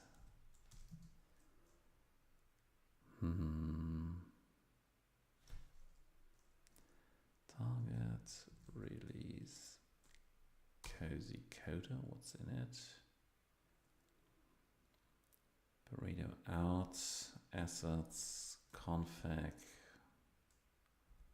a lot of stuff in it. L crash dump. But that's not what we're looking for. So we're not looking for assets. We are looking for builds. Is this one? No. Also not. Let's see what bundle does. Debian. Oh, that's nice. So here we see we actually have a Debian package here with DEB at the end, but we also have a directory, which is probably the content of this package. So let's take the Debian binary. That sounds good. Let's just run this. It's not executable. Is there anything else in it?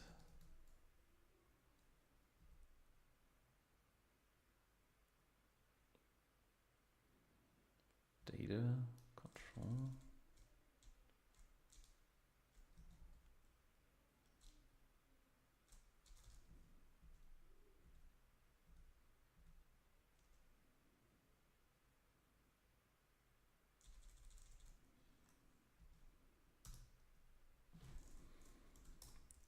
Okay.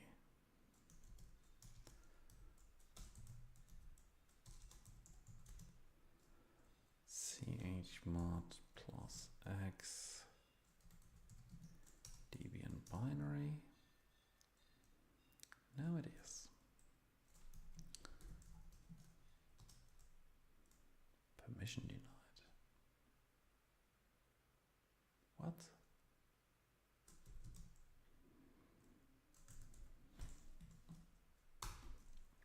Okay. dp debian package -e source Tauri target release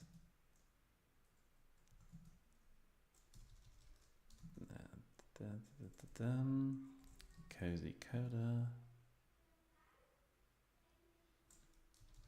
Wait, what was the correct one? Release bundle, that's what we're looking for. Bundle, dap,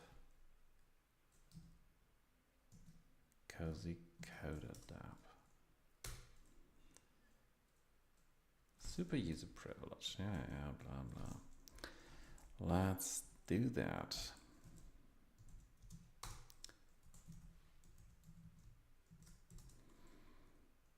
Here we go. So now we installed it. And now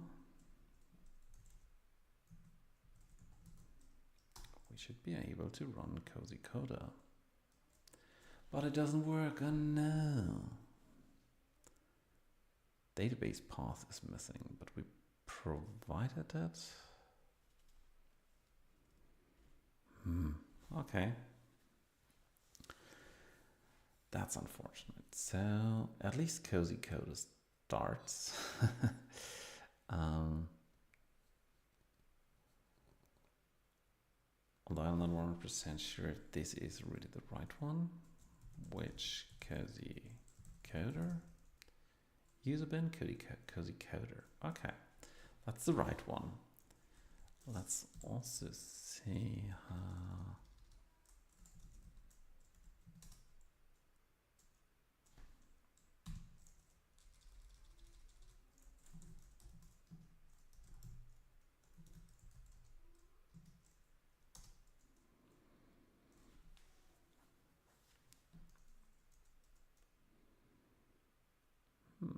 Okay, it's a pretty small image actually, you know, it's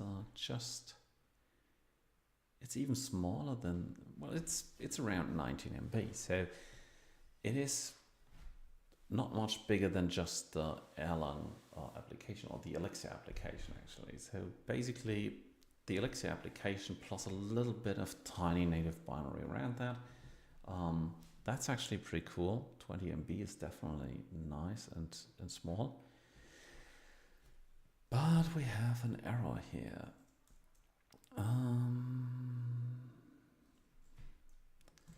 So it looks like the environment variable doesn't work as expected.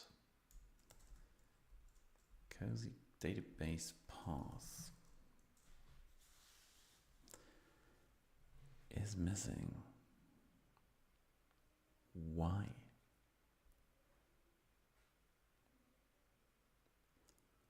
We provided it.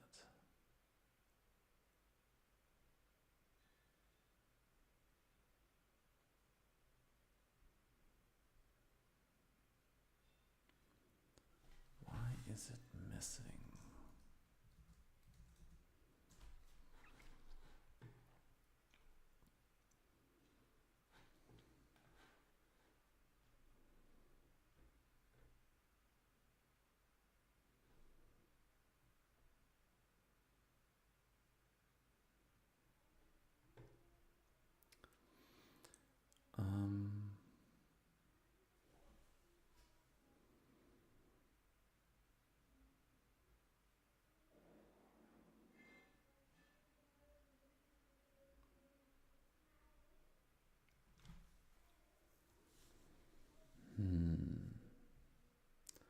What is capabilities? Tauri capabilities main. What the heck?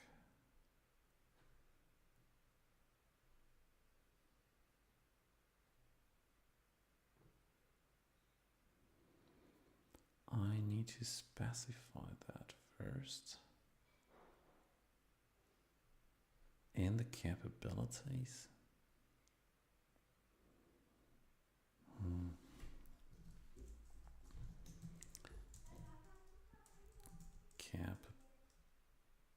Capabilities. The file at least exists. That's good. Let's start from that. It's good that we have the capabilities. So now let's see what the reference is saying about that. Permission scope capability. Here we go. And we're looking for what regarding the permissions. So capability permissions is an area of permission entry, and the permission entry has wonderful. That's wonderful. Oh no. We need an identifier. Objects, blah, blah, blah. Value. Come on, that's not your, you're not serious, but what is in permission?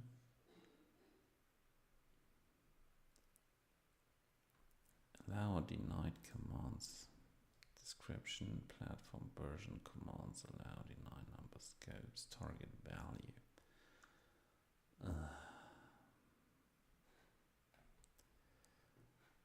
Environment variables, Tauri CLI, no, that's not really what we're looking for. Tauri CLI hook commands.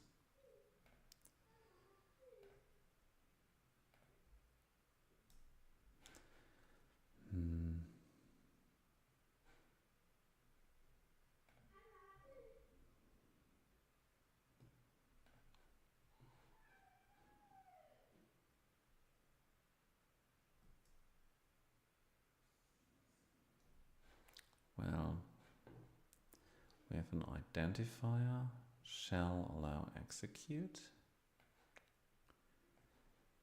And then we have this, but wait, we also have the shell.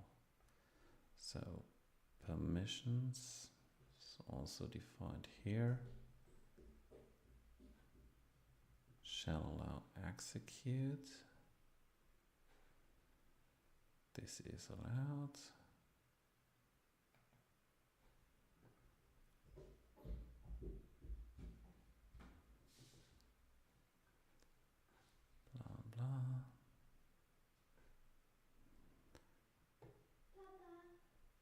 usage.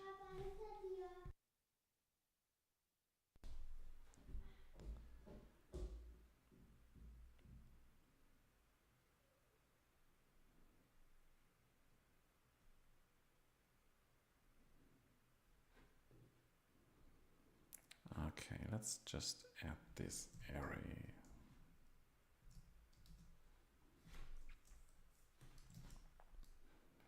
Shell default. What is shell default?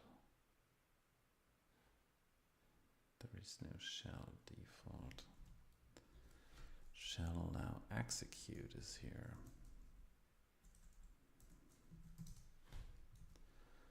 Permission shell. Permissions is an array. Ah, okay. Now what we want to do is we want this here in it. So we replace this here. Oh, come on. I need a Linux laptop.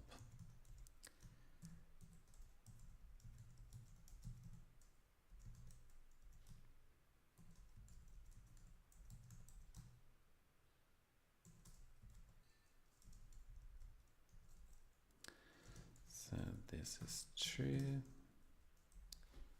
We want it as a sidecar. Shall allow execute. Name. Cozy coder. Command. Cozy coder. Arcs. Well, nothing. I hope.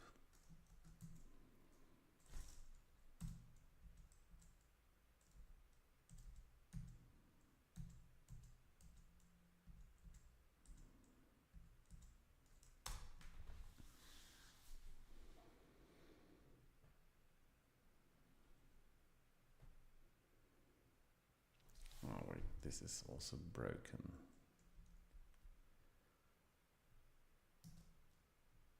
Ah wait.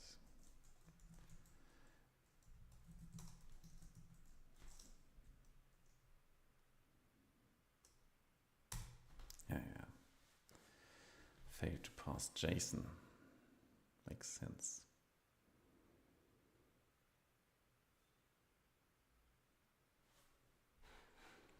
Let's see what the chat is saying. Nothing. Nothing new. Everyone's still listening. And watching, by the way. Okay. I think we are getting closer, I hope.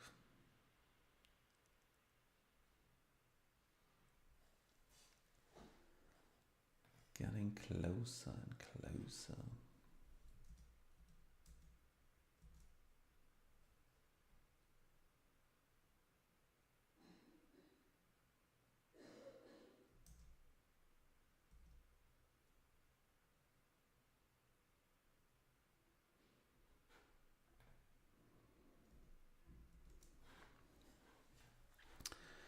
Here we go. So once again,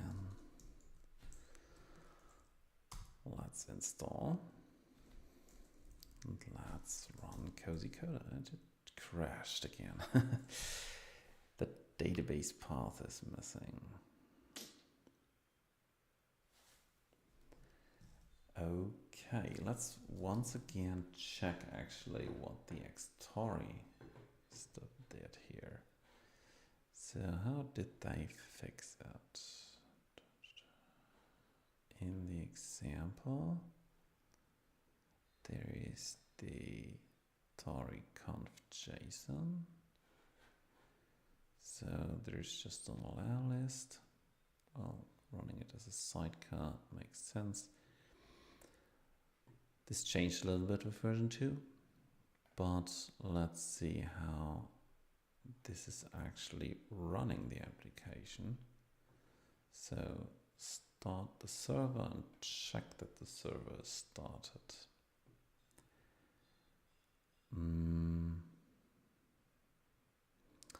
Yeah, well, that's something we can just skip here. So we spawn this with a sidecar command, which is desktop, and we don't provide anything here. Well, if you don't provide anything here, that's of course an easy way to do this, obviously, but how does the config then look like? So we have the runtime config. This one isn't using a database. Of course, if you don't use a database, you don't have to provide anything. And well, it is actually creating a rand bytes. Well, this is actually not such a bad idea. And it's putting the server always to true. Okay, let's do that as well. Maybe configuration is not the right thing to do here. So let's go and look into the runtime. Oh, I think I know what's the problem here.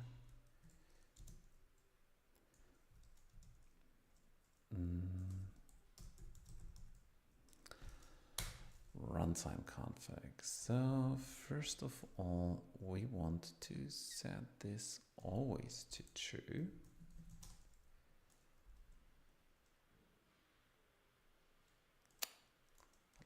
LSP timeout.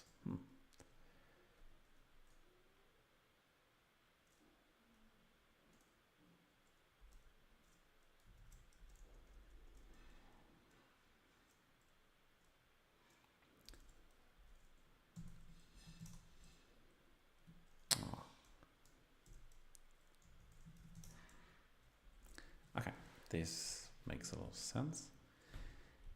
And using a secret key base that is generated also makes a lot of sense, actually. So let's see where the secret key base is set. And let's replace that one. And we can also get rid of this line here. Nice. The Phoenix host, we also don't need actually. The port we don't need. Well, this is actually localhost 40,000, but let's ignore this one.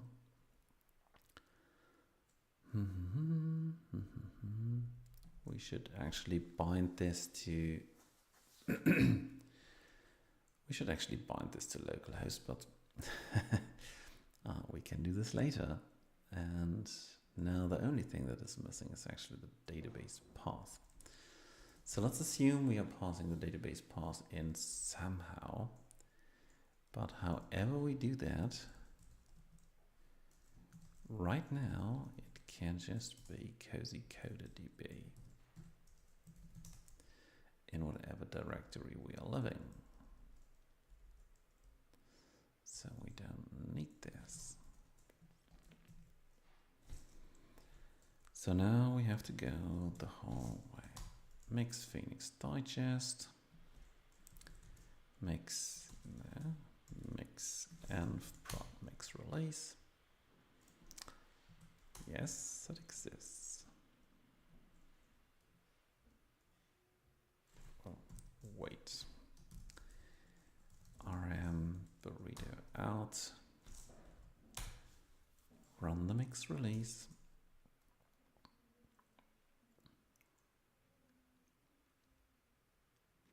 Recompile the SQLite nav.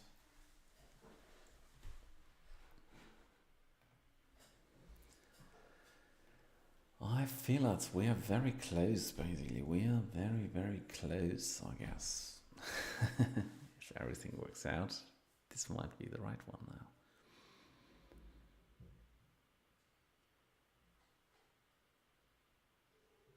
Let's see, actually.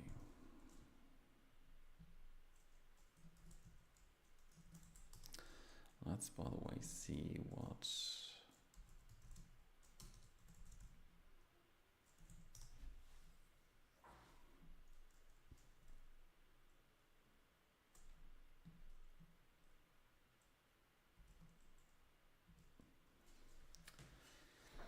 So interestingly, Burrito also uses the latest Erlang release, actually. That's pretty nice. Really up to date. Love it.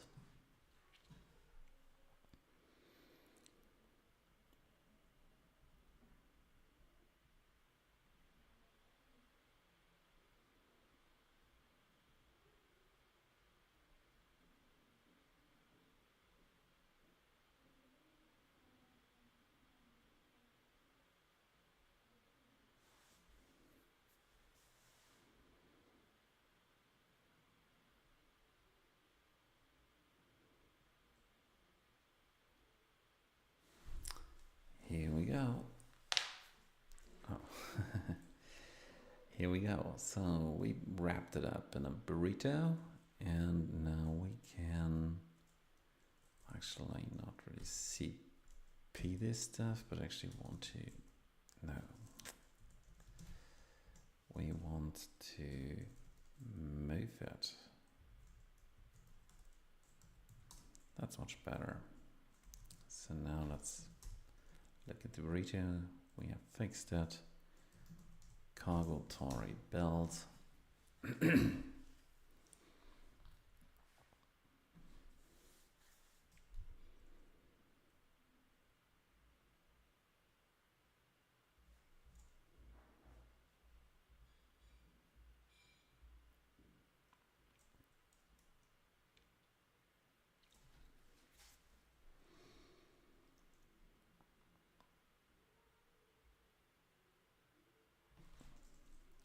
And sudo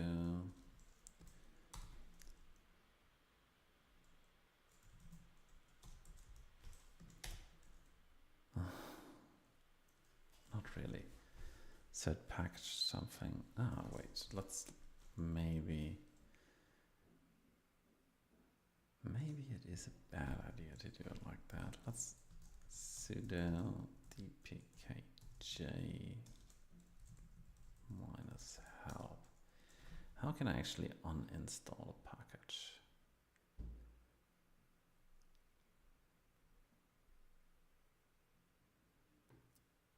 Remove. Well, that might be good. Sudo -r cozy coda. What?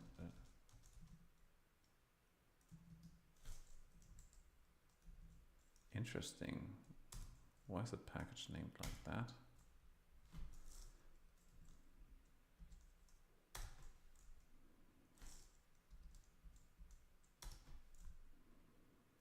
Still, the environment variable database path is missing. I don't get this.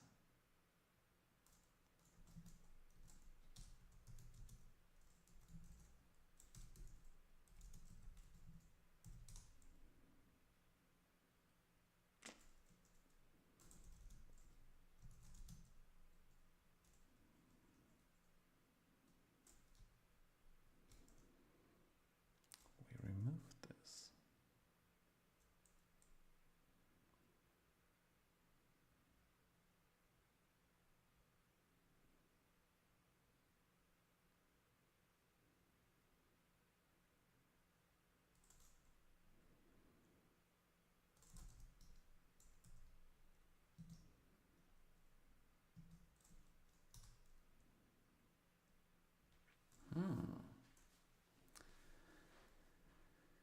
This is still failing.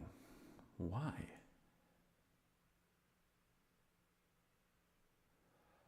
Oh, wait. No. Why is this still failing?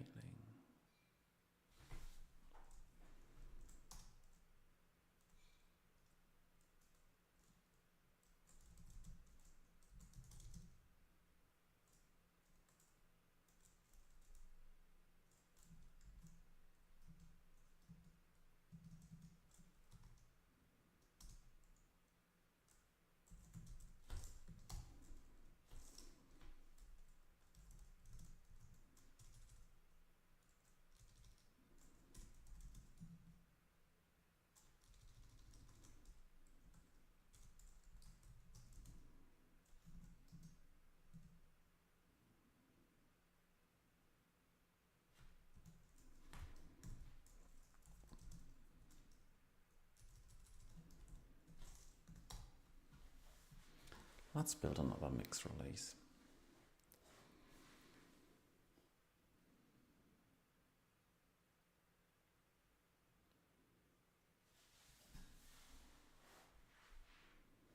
That's a weird behavior.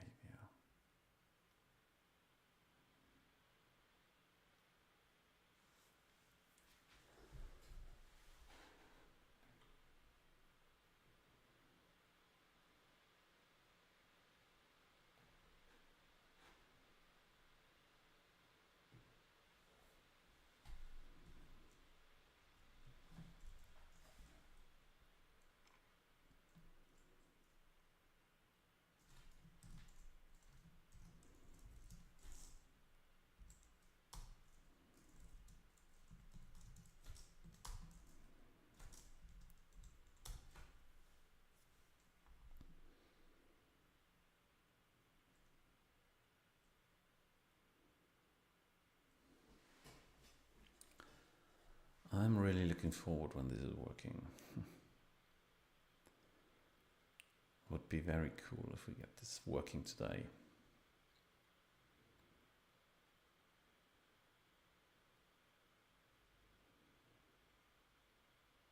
So compiling. Compiling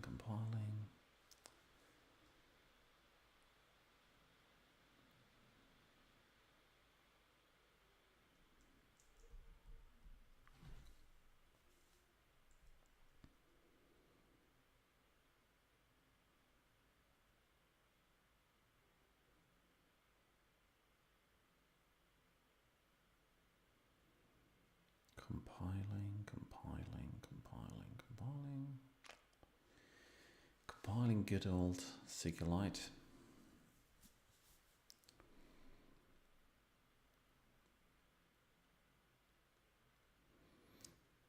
I think one of the reasons why Burrito is actually using Zig might be the reason that with Zig you also can automatically compile C code. So compiling nifs that are written in C should just work without actually installing an additional C compiler.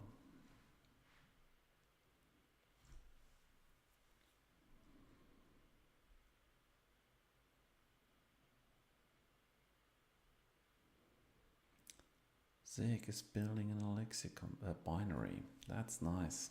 Thanks, Zig, for doing this.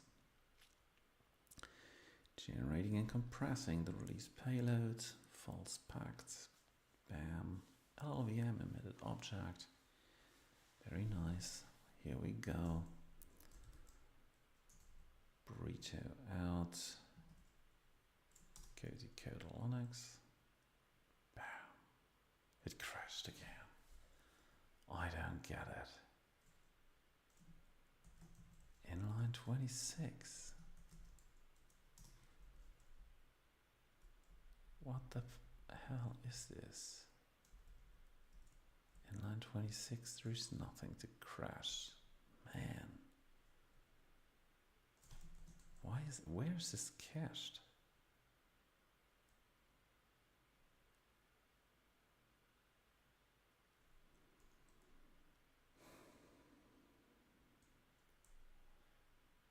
Oh wait.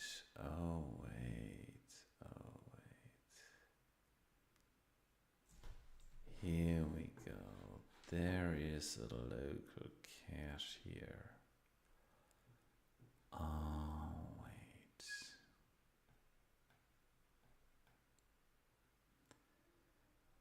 There it is. These are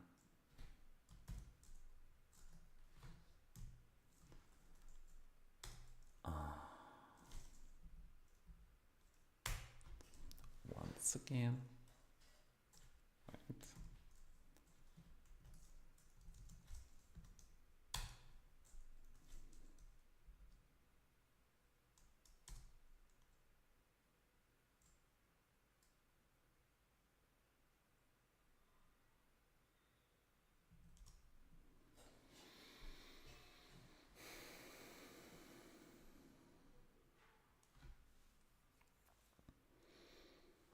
It looks like Burrito uses some kind of a cache outside of our project in the home directory, which is, it is how it is. It is not exactly what I expected, but it is how it is.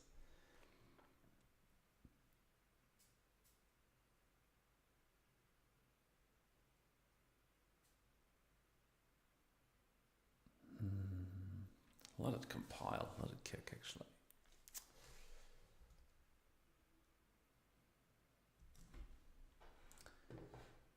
So chat on Twitch and on YouTube, what is going on?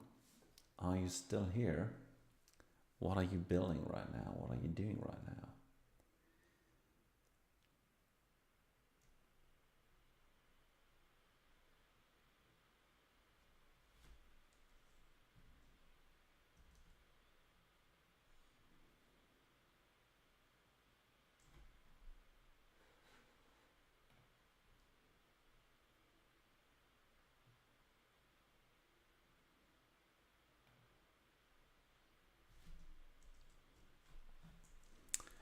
Configure. Now we're close to having this built. So now let's move this over. Burrito.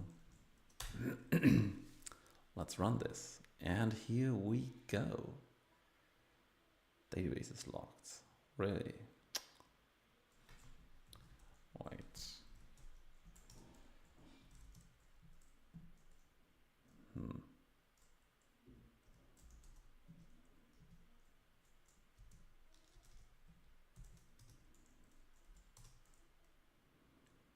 So once again,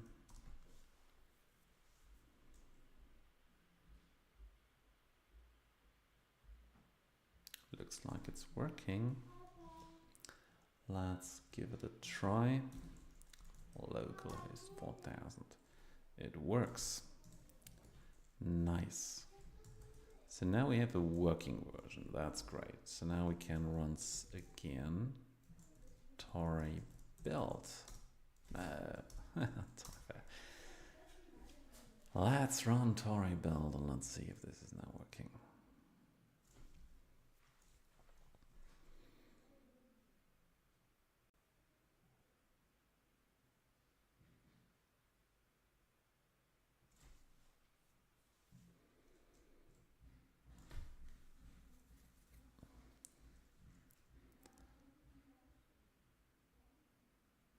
So we are very close. We are very, very close. So once again, dpkg -r, the cozy coder. Let's remove that one. And let's sudo dpkg -i, install the release. And here we go. Once again, cozy coder. Access cozy coder. Well, that's not exactly what I expected. Okay, interesting. So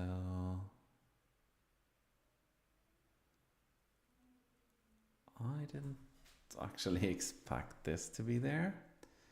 So where is this now installed? Damn. Where's the Debian binary going? How's this gonna work now? Okay, where do I find this now? Let's see. Target release. What's going on here? Maybe not in the bundle, but maybe we look into the app. What's in it? Burrito out. Test. No, the app. What is actually the app? Wait, I have an idea what the app is. Maybe the app is actually what we want to launch. And it takes some time. This might be a good sign, actually. I don't know if it's a good sign, to be honest. But let's see. What is going on here? Yeah, something is happening. It took some time. It could have been faster, in my opinion, but it worked. Here we go. Awesome.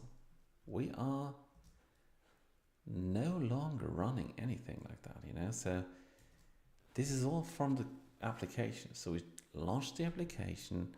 It started the Elixir application in the background, and, you know, we can just reload it even.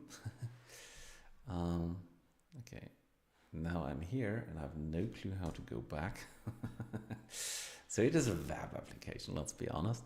But awesome, you know, it's really, really cool. So we have a package now that is just working. We even installed it as a Debian package. The only question I have about this is actually how to...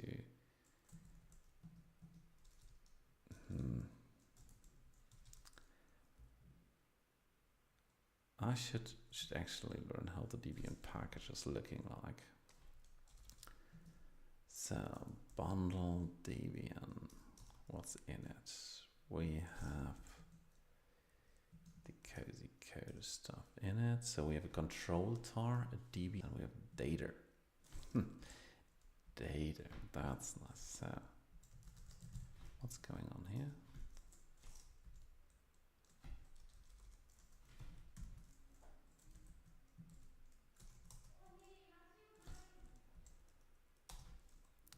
So let's look into the data. There is just, oh, come on. Inside the data, there is user bin. Oh, wait, there's user bin app. Nice. This is exactly the app that we were looking for. Now we found it. And there is user share, which contains the desktop application. And if we now look into that one,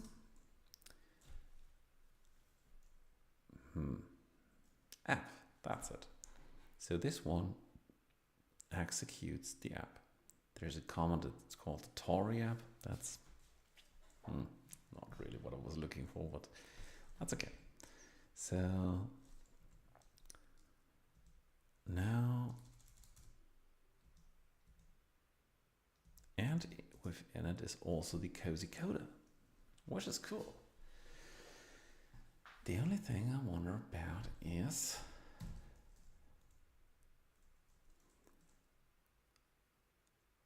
do we have now in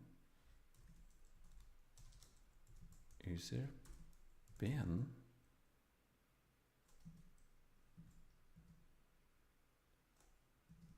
there is actually an app in it? Seriously?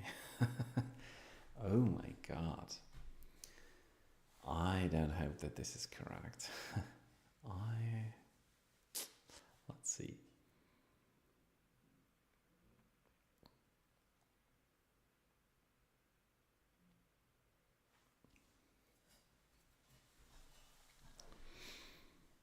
It is. Here we go. Here's the app that we just launched. It is the same app. It is launching the cozy coder at the same time, which is pretty cool. But to be honest,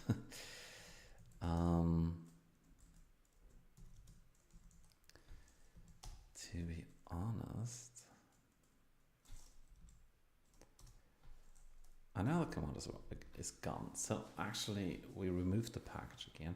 So the only thing that I'm confused about is why is this called the app?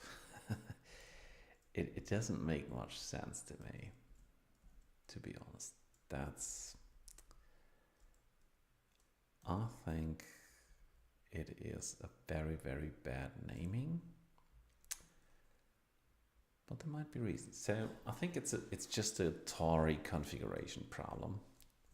And the good thing is Tauri configuration problem also means that we can still figure this out. But that's not gonna happen today. So today we're just going to commit all the stuff. So basically we are not using this one, not using this one, capabilities, the icons, oh, why not? The node modules, no. The node modules we are not interested in. The main, the get ignore, yeah, the get ignore, the cargo,